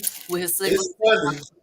Yeah, Windy City. It's funny how you got Keyshawn and Andy both coming out the tank, and them niggas still got unfinished business. I say them two need to bump heads in the winter fight tank.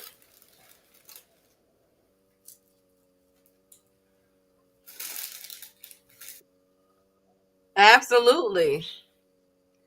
Haney versus Kambosos 3 is coming. No, but speaking of George Kambosos, real quick. George Kambosos, we all know, is moving up to 140. George Kambosos, by the end of the year, if he wins this bout, be looking for George Kambosos versus Africa. Madison Square Garden. It's gonna be in New York. Be looking out for that. Eddie Hearn is trying to push.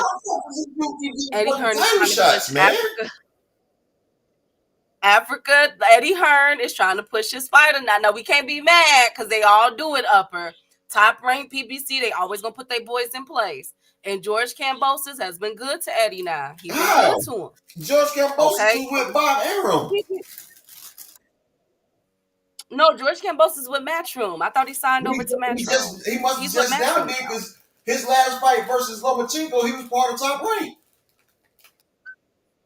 No, yeah, he signed over a couple months ago. Remember, it was him, our boy Vito Milnicki. Remember, all of them was making all the moves. George Kambosos went to Matchroom. He's with Eddie now. Because Eddie obviously liked him to put him up in Africa. This is the shit I don't fucking get, man. This nigga got 5. He done got whooped twice by Devin. He got whooped by Maxie Hughes, and they robbed Maxie Hughes of his IBO belt. Then he gets stopped by fucking Lomachenko. Like, why do y'all keep putting this punk ass man? It's like it's not even like Riverside Rocky. At least Riverside Rocky can fight. This nigga get paid to get his ass whooped.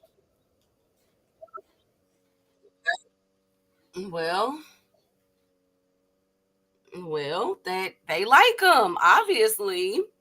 I know, Rod. Look, I'm just a messenger, y'all. Be looking out for an announcement.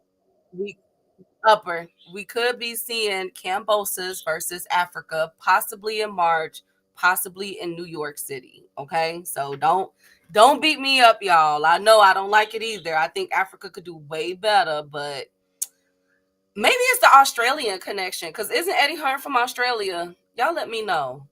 Cam is with Matchroom. Yup, undercard. Yeah, he got with him. Not if Keyshawn is a champion. Yeah, absolutely. Windy City. Shout out to Windy City. How did you like the weather this weekend? That wind was brutal, wasn't it? Yesterday. But anyway, so be looking out for that. But on to continue on with the Tank Davis talk. Tank is, first of all, welcome back, Tank Davis, to social media. We all missed you. It seems as though when you're not tweeting, it's a little bit boring. You know what I'm saying? Now I just need for Earl Spence to get back out there. We good. I'm good. Like, because I know it's going to get, I know the craziness is going to ensue. But Tank Davis is officially back on social media, and he came back with a bang, y'all. So Did you say he came Kim, back with so Tank bangs? Davis, I seen that shit. I seen him with the I bangs think, and the straight hair. okay, so yeah, so Tank, okay, first of all, let's get to that one.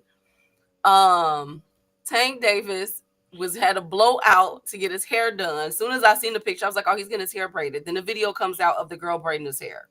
So I'm like, yeah, I didn't even think too much of it. But yo, that video alone with him sitting in a beanbag with the ponytail, over 4 million impressions on Twitter, over 1 million impressions on Instagram. Like the thing literally went super freaking viral. Gave everybody their clicks and views that they needed. Okay, made a nice little check if you are had your blue check behind your name. Okay, so that went viral. Then Tank doubled up and said, "You know what? I'm finna get them talking some more." And somebody rolled him up the most ugliest, bogus blunt I've ever seen. Upper, Yeah, that they and didn't come from and he was Havana. smoking. They didn't roll. They didn't know who the real Puff Daddy was, and they couldn't roll no blunt like a chicken Havana. They couldn't. Exactly. So I'm like, okay, so everybody's like, oh my God, Tank is smoking. Oh my God. And I'm thinking, I'm like, wait a minute. As a person that has family that are smokers, okay, they've been smokers for a very long time. I have seen them roll blunts and I have seen them smoke. You could tell by the way that Tank was inhaling, baby, he didn't know what he was doing.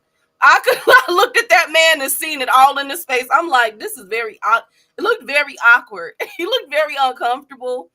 But I guess that's going on with the smoking a Lamont Roach pack. I guess that's what's trending right now.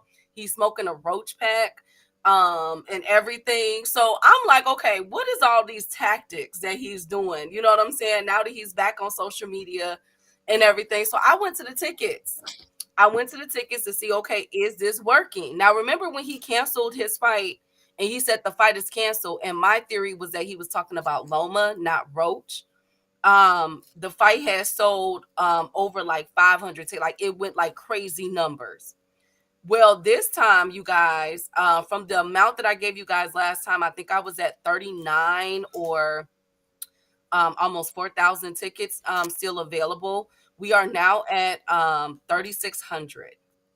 So whatever Tank is doing, Tank keep doing it. Like, good God Almighty, like we're looking at a possible, they are projecting a $7 million gate for the Barclays Center on March 1st. Okay. Now, this was only done by December 24th. So, of course, next week or this weekend, I'm going to look at it again. Shout out to Boxing Tickets on Twitter as well. They keep really good tabs on this. But all of this that he is doing is turning into dollar signs because they are selling upper and chat. That was CBD. Exactly. Like it was something, but I could already tell. I'm looking at him. I'm like, he looks uncomfortable. Like, no, but whatever he's doing is brilliant because the tickets are set, they are moving. And then not to mention the back and forth that him and Lamont went through over the weekend. Like doing like these faces and everything that they were all of that. Winning. Not to mention they have the girls on lock upper. So if you guys don't know, it is a lot of women sharing the face off that they had this last time in Washington, I think it was. And the girls are going crazy. There has been memes and everything talking about we in there, talking about how fine they are and everything else. So the women is sold on it. All right. But whatever he is doing is working because they have decreased by almost 400 tickets within the past week. I'm sure that this is going to decrease more now that he's back on social media. Shout So out I to know Tank Davis. we all know Key likes her light skin brother. Oh my God. Anyway. So what did you think about his Bone Thugs and Harmony perm, Keith? That's not a perm, it's a blowout. You could tell it's a blowout. It's a blowout. This is relaxing. They That got his hair was straight. relaxing. Right. No, they got his hair straight to braid it. I don't think anything of it because I have male cousins who have bone straight hair like that. So I just was like, you know what I braided. did when I seen that shit?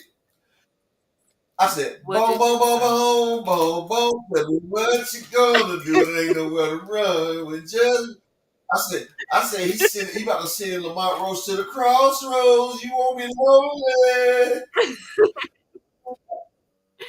Oh I my said this God, nigga y'all tank mode in this petty. bad boy. We got tank mode. Oh my God. You Tank better not lose to Lil Bow Wow. Y'all ain't right by. I'm so done with y'all today. Anyways, also another ratings winner. He was channeling his inner Keith Thurman. Okay, bye. Another ratings winner is the Battle of the King Davids. Ever since David Benavidez, he has been doing interviews for the past week, cussing out David Morrell. We done already talked about the drug testing. Remember, I brought that to y'all and everything else. Yo, ratings winner. Do you guys hear me? Last time we talked about the tickets, they were at about 3,000. Hey, I told Keith, you you guys, should hurry see up it and get y'all online. If you tickets. look at X, that's all they talking about is the David versus David fight. Absolutely. Well, it's a winner with David Benavidez and David Morrell going back and forth. And the peak of the interest, I predict that this fight will be sold out. But shout out to what they've been doing so far. You know how hard it is to sell tickets over the holiday season. They have decreased their tickets to 2,200 left, y'all. And the fight is February 1st. I suspect that this fight will be sold out by at least within the next 2 weeks. Okay, that is my prediction. Oh, it's gonna be sold out. Yeah. It's most definitely gonna be sold out. Yeah, so shout out to them, Tank, I David got it doing over Benavidez, David 200 pay per Morrell. view. I Oh, think it'll do over listen, 200 pay per view. it better. I know I'm buying it. This is gonna be an excellent fight. But yeah, so also Upper, what do you think about the do you think, as far as with Tank and Lamont Roach, do you think that they need to take it up a few notches? Some people are speculating that Tank Davis needs to pull what he did with Frank Martin. Not too many people knew who Frank Martin was and how they were able to sell out Vegas and do a 15 or $18 million gate was because of the antics that Tank Davis pulled, you know what I'm saying, during the press conferences About and he was his shimmy on that behaviors nigga. and everything. Oh, it's Yes. coming. So I, what I, I got word do it's you coming. guys Watch their next face off. They next Tank brother said tune in for the next face off. So that's already telling me it's about to be some shit. Okay. All right. So, all right. That answers that question. Well, shout out to Tank Davis and the Battle of the King Davids, man. They are doing their thing during this holiday season, bruh. I'm very proud of them. Tickets are selling. Remember, if you're in the Vegas area, live there, or whatever, get y'all tickets to that fight so I could be jealous and cry and watch it from the TV while giving y'all props, because I'm definitely going to be feeling some type of way. On to the next, another person, Upper, that is a hot commodity. Now, we talked about Barrios. Barrios got all the legends. Well, Canelo Alvarez, and this is a time to give Upper his props, because when William Scull won that fight, Upper said Canelo's going to be chasing him to get 2 times undisputed. And it appears, well, I can't say it appears, William Scull has just admitted in an interview yesterday that Canelo's team officially reached out to him for the fight for a undisputed 2. But we got some issues, Upper. Canelo got a hey Kawhi. And I forgot to say hey to Jermaine Wood. Good to see you, King. Canelo got options, Upper Echelon and chat. He got options. So remember when I told y'all that Munguia pissed me off, and that's why I gave him the pretty much like the donkey of the year, the upset of the year, and everything. It appears that people are moving on without him. Also in the running for Canelo is Mbili. Now remember, Top Rank wanted Munguia versus Mbili for a big fight in the spring, but Munguia got to run it back. So Mbili is officially in the running, Upper, right? Not to mention Bud Crawford. Turkey is really behind Bud, pushing for this fight for the Battle of the Undisputeds. That's what they're trying to sell it as, for Bud Crawford to go up 2 or 3 weight classes and face the redhead assassin. All right. Ginger snaps. But the I last call them ginger person, and I know snaps. y'all, Okay, thank you. The last person that is also in the mix, y'all gonna cuss me off for this. Berlanga. We could possibly get a Berlanga too. Now, hear me out. Berlanga has a fight coming up in Puerto Rico. But Berlanga, what did I tell y'all? I've been telling y'all, I said Berlanga what? Wanted a rematch with Canelo. Did I not say that? Well, Berlanga could also be in this list, this hunt to get his fight. Not to mention, with all these wins that these fighters could get, another person is Caleb Plant could possibly be back in the talk in the conversation. So Canelo You know got a something? lot of You people know what's after him funny? up in Berlanga would echelon never and get a champion. Canelo rematch. And I can stand on that. But one thing, he should have never got a Canelo match in the first place because he never beat anybody. Berlanga hasn't beat anybody over a C level.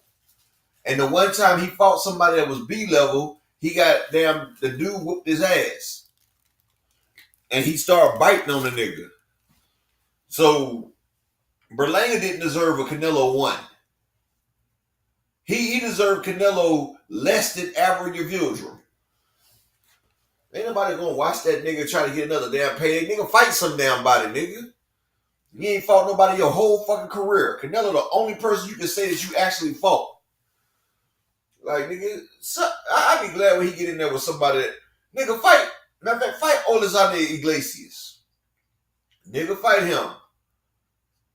Fight my nigga Lester Martinez, nigga. Then you can fight Canelo. Beat one of them. Matter of fact, get a belt, nigga. Well, the reason why I'm bringing up all these fighters, I'm not doing this just for any reason.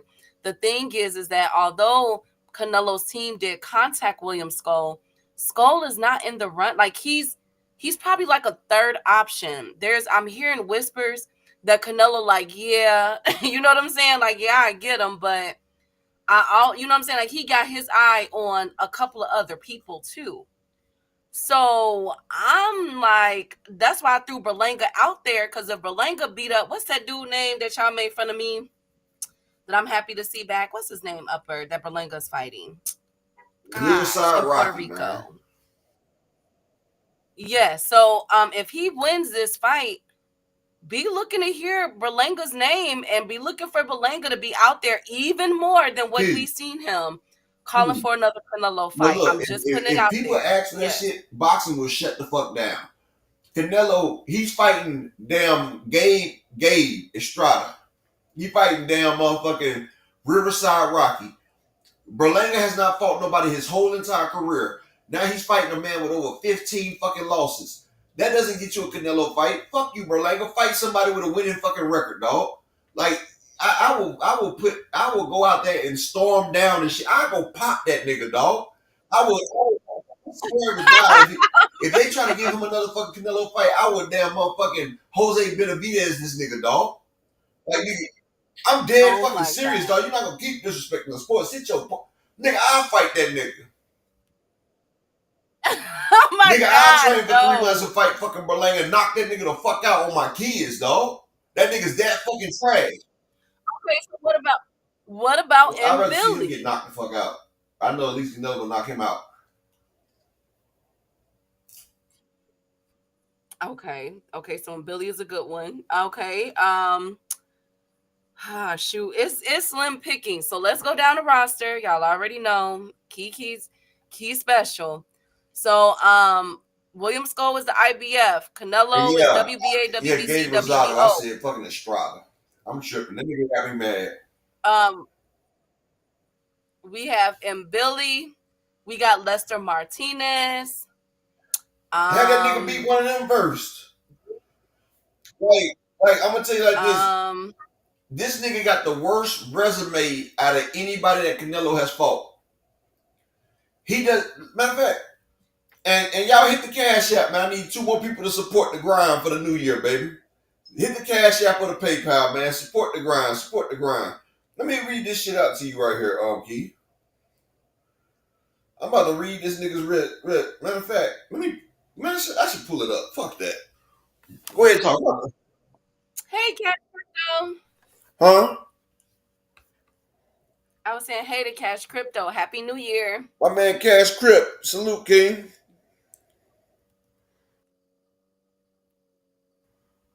Lord, y'all didn't. Lord, that news and got upper upset. I'm just Berlanga. Lord, y'all. I mean, I'm just saying, like, Okay, thank look you. at the names I'm naming for you guys. Callum Simpson, Jamal Charlo is number 8. Man, name right there, dog. Like I would go to and terror. Okay, the nigga's 22-1, right? Can y'all see Yeah. this key? He beat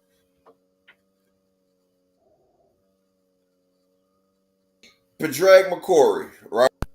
This nigga right here was ass anyway. But Jason Quick,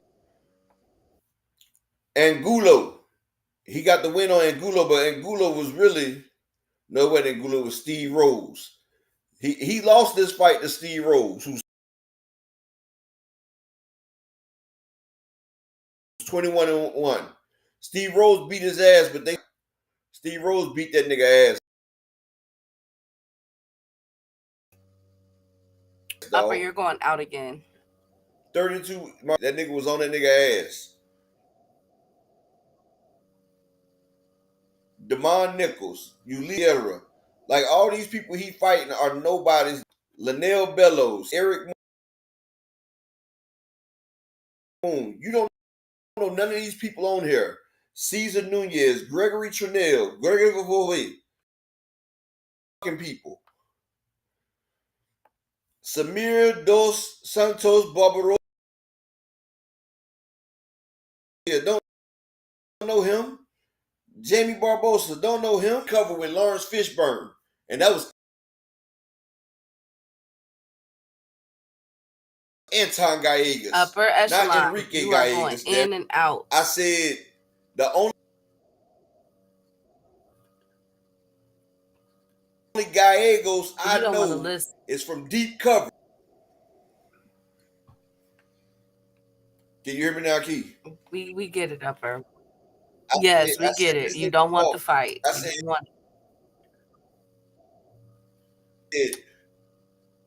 this nigga fought a dude named Enrique Gallegos, and his name was Anton Gallegos.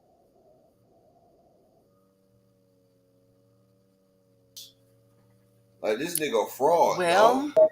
When he was fighting cab drivers, he was getting first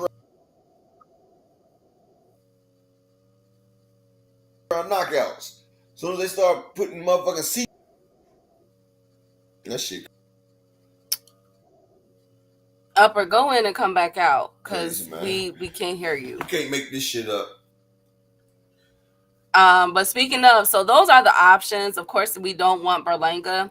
But let's talk about this Bud Crawford, because that has a lot of people in a frenzy. A lot of folks are saying that if Canelo does not fight Bud Crawford, that he's ducking Bud Crawford. Akilo, Cash, Kawhi, Brian. Who deleted your comment, Brian? What do y'all feel about this? Rod, Marquis, what do y'all feel about? How do y'all feel about this? Is if Canelo does not fight Bud Crawford, is he a duck? I don't think I don't think that Bud Crawford, and I mean, I don't think that Canelo will be a duck for not fighting Bud, because he's already made that clear. I don't agree with that statement, but a lot of people, a lot of Bud Crawford fans, Bud Yardigan, shout out to y'all. They do feel as though that Bud that if Canelo doesn't fight Bud, he is a duck. I don't believe that shit. I don't think that's. I don't think that shit's true either. Like everybody gave Canelo hell for fighting Charlo, bringing him up 2 weight classes to fight Charlo. Like, and Charlo was undisputed.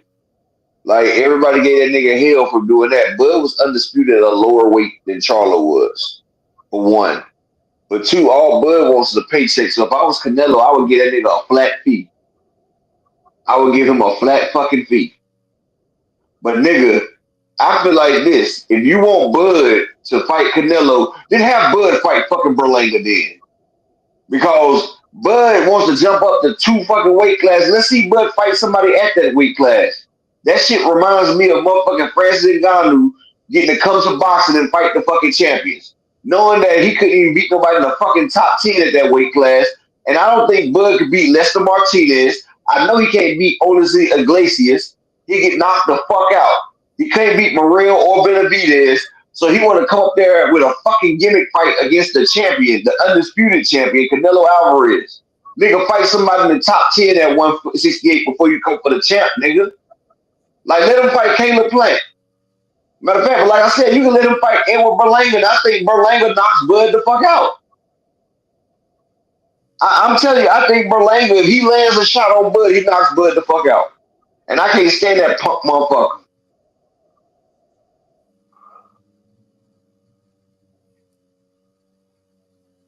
Well, yeah. Okay. I'm so tired of hearing about this fight. I hope it happens. I pray it happens because I'm tired of hearing about it, Upper and Me too. Chat. I Like, if y'all want gonna to have to fight, just see fight. the ass whoop. But I think it shouldn't be no payday. I think he Yeah, should get a flat fee. The nigga don't sell. The nigga has 5 pay-per-views, and the only one that was successful because Earl Spence carried it. And the Canelo will be successful because Canelo carried it. So I say get that nigga $5 million flat and put him on his goddamn back. Period. And if he don't want to set the $5 million, then he ducking. How about that?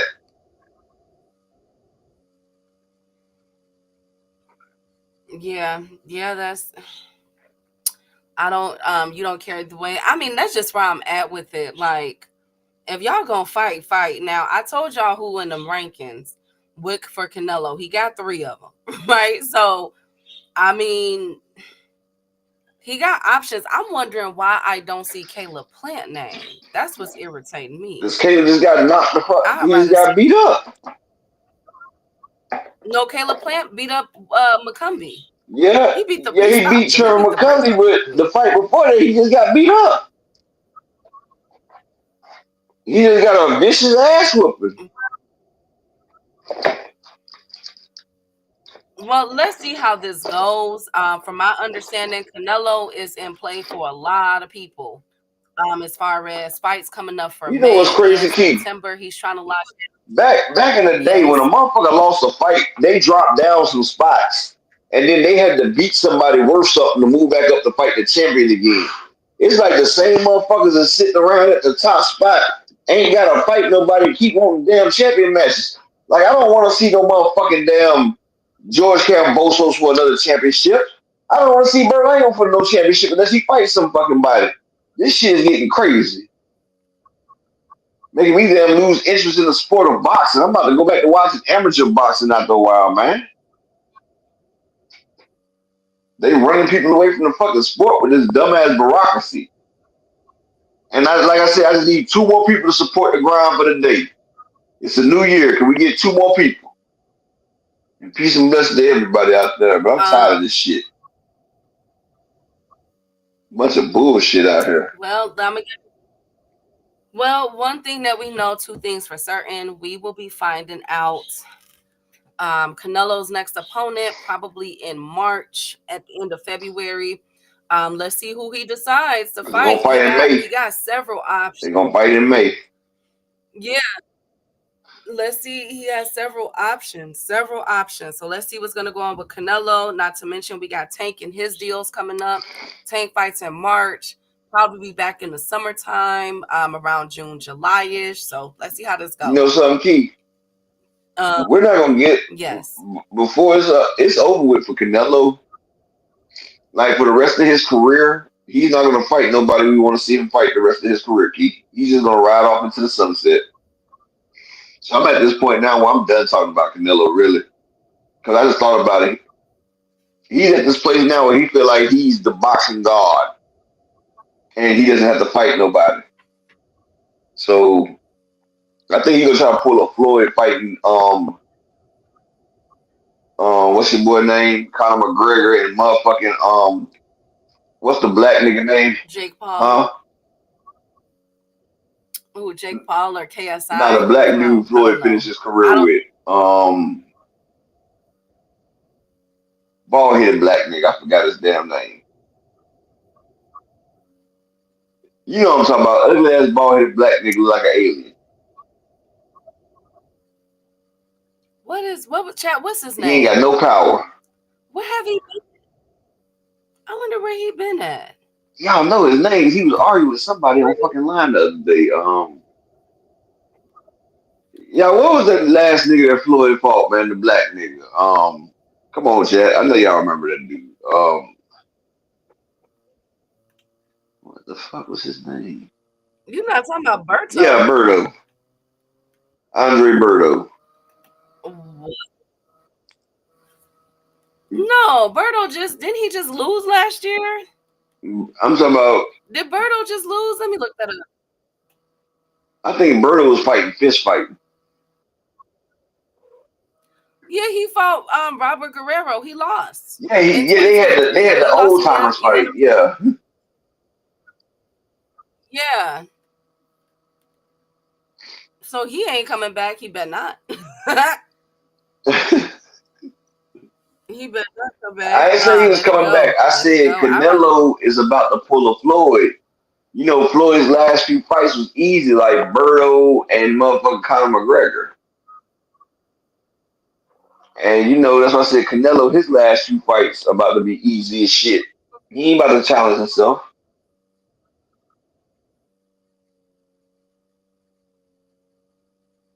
Absolutely. Absolutely. So let's see.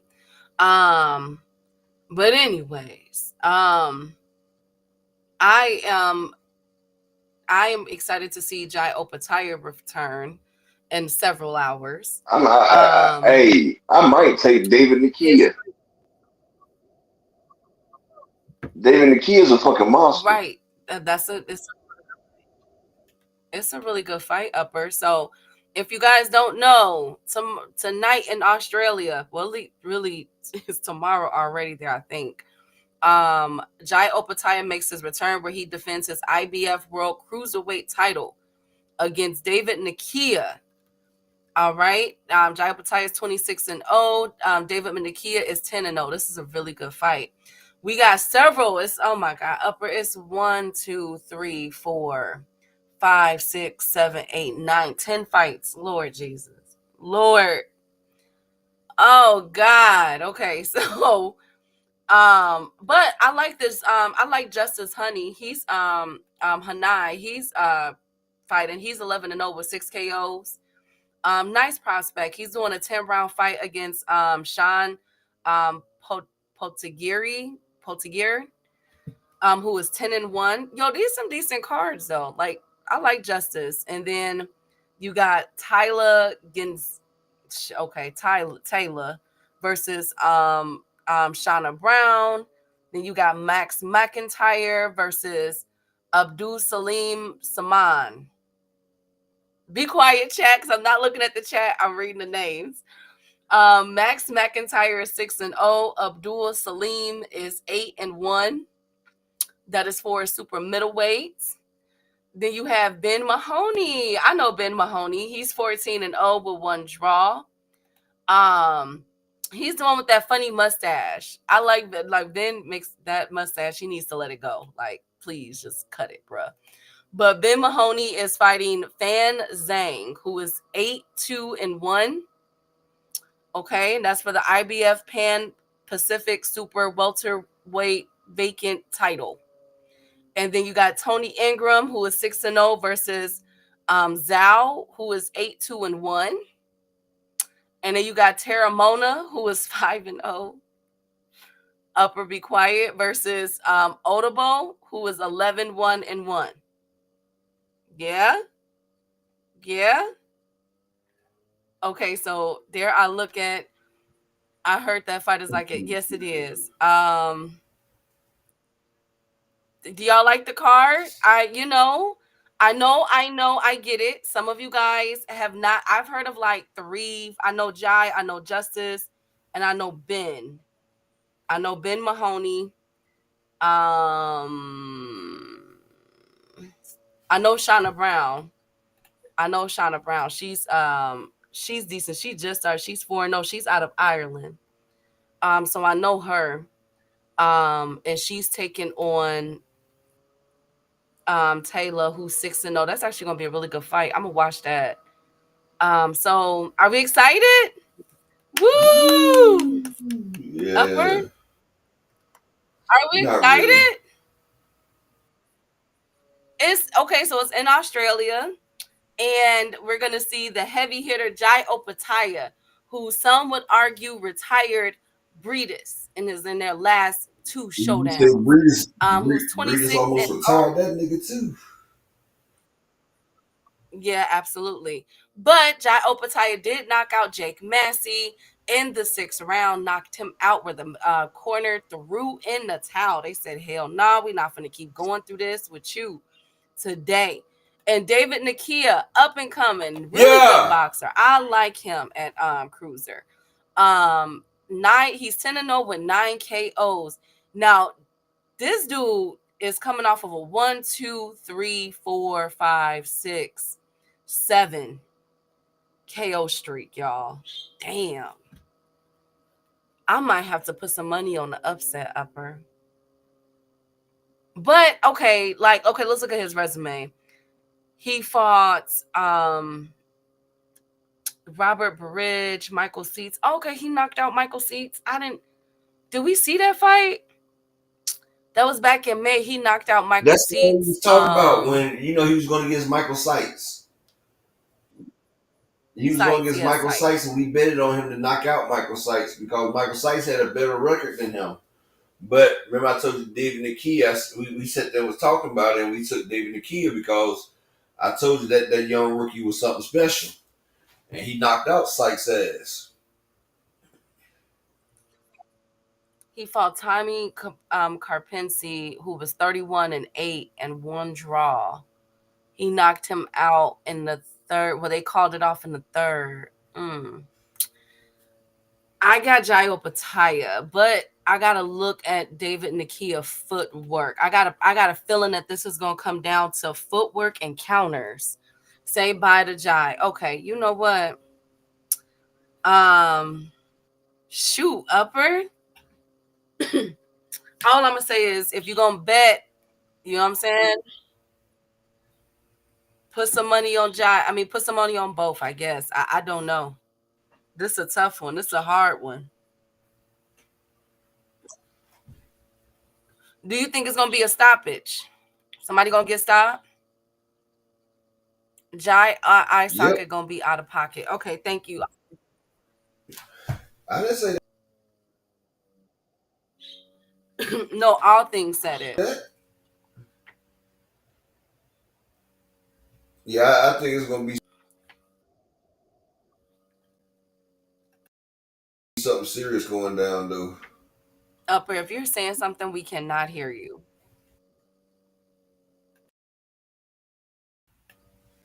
Okay, so Hey, I yeah, said Brian, he being mean. it's about to get knocked out.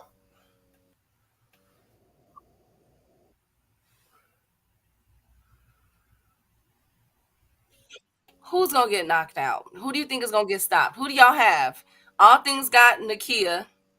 Who y'all I feel got? like I don't know who gonna get knocked out, but somebody gonna get knocked out. Them boys about to throw some fucking leather.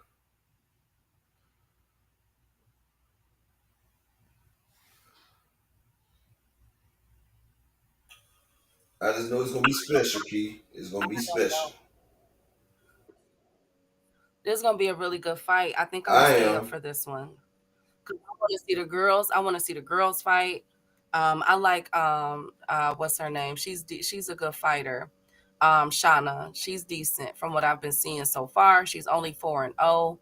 But I want to see that fight and my boy Benny. I like Ben Mahoney.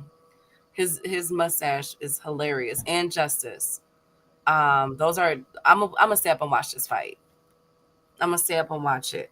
Whoever wins, that's who I picked. Exactly. This is really a toss up. Page ATM. Somebody's getting KO'd. The pace will be fast, and someone could go overzealous and their circuit fried. I wonder if it's gonna be a knockout or if somebody gonna throw in the towel. Cause Nakia, he got people throwing in towels for him. This is a really good fight. And this is a lot riding on this fight too, because what is this, cruiser, right? Yep. Upper. So I mean, shoot, be paying attention to this, because this is Buatsi. The winner gonna fight Buatsi. yeah, and this setting up for David. We got the Battle of the King Davids, and then Baturviev and them coming back up February 22nd. It's a lot of implications riding on this fight, setting it up for the Master Showdown, possibly the end of this year. Let's see. I want to see it. But that's all I got for you guys today. Peace and blessings to everybody that showed support. Salute. We still didn't get we didn't get to our limit today. We needed 2 more to support, but it's all good, man. Appreciate the ones that did. Shout out to my brother, Mr. Altruistic, my man D1, and Animalistic Savant in the building. Appreciate y'all, man. Y'all always coming through. And shout out to everybody that came through that's paying attention. Salute. We'll catch y'all tomorrow. And I'm out, Key. Hey, thank you guys. Happy New Year's. It's so good to be back with you guys. After my break, I just needed a break. I needed to just leave boxing alone for a little bit and get back to it. I do have an up and coming sketchy schedule. I'll be letting y'all know.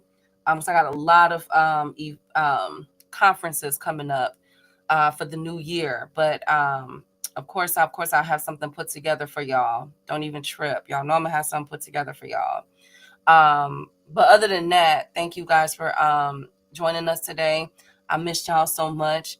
It's been an absolute. I've been in pain. I'm like, dang, I wonder what my folks is doing.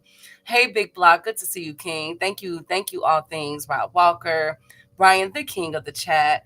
Let me see. Everybody, Marquis for coming through, JTM, thank you guys so much. Terrell, D1, the beautiful Queen Raina, my Chicago brother, Windy City, thank you for coming through.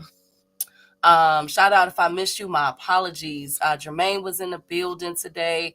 A lot of people was in the building. The beautiful Queen Barbara D, Thomas Hill, thank you guys so much for coming through. I greatly appreciate it. I will see y'all tomorrow. And as always, I am out.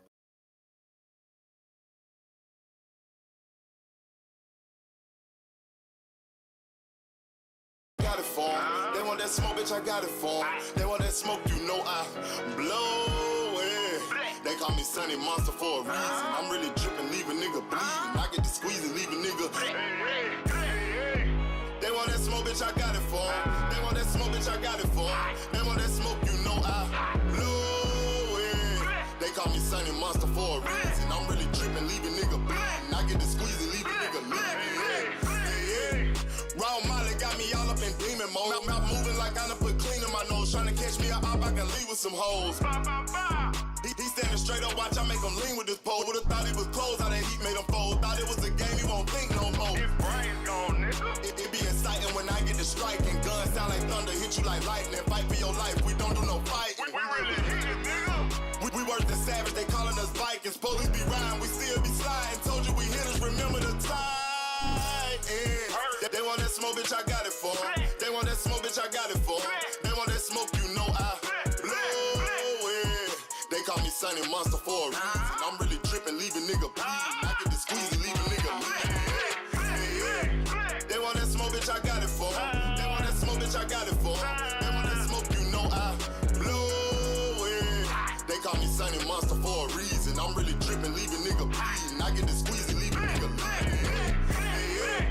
How about I leave them holding like the Bible? AR-15, that's a high-power rifle. A in the army and assassinate rivals. Break that shit down, nigga. AK or anybody, kill him. Hop out, get the drilling and spilling. Stay on point 6-2, gon' split him. FN, that's for any fuck, nigga. You a plug, then I'm pulling up, nigga. You my lunch, eat these bullets for dinner. 5 cell, eat him up. SK, smoke killer for show. Drum rounds and cripple ops, Draco. I got them all, you don't want no. They want that smoke, bitch, I got it for 'em. They want that smoke, bitch, I got it for 'em. They want that smoke, you know I blow it. They call me Sunny Monster for a reason. I'm really tripping, leave a nigga bleeding. I get this pussy, leave a nigga bleeding. They want that smoke, bitch, I got it for 'em. They want that smoke, bitch, I got it for 'em. sunny monster for a reason.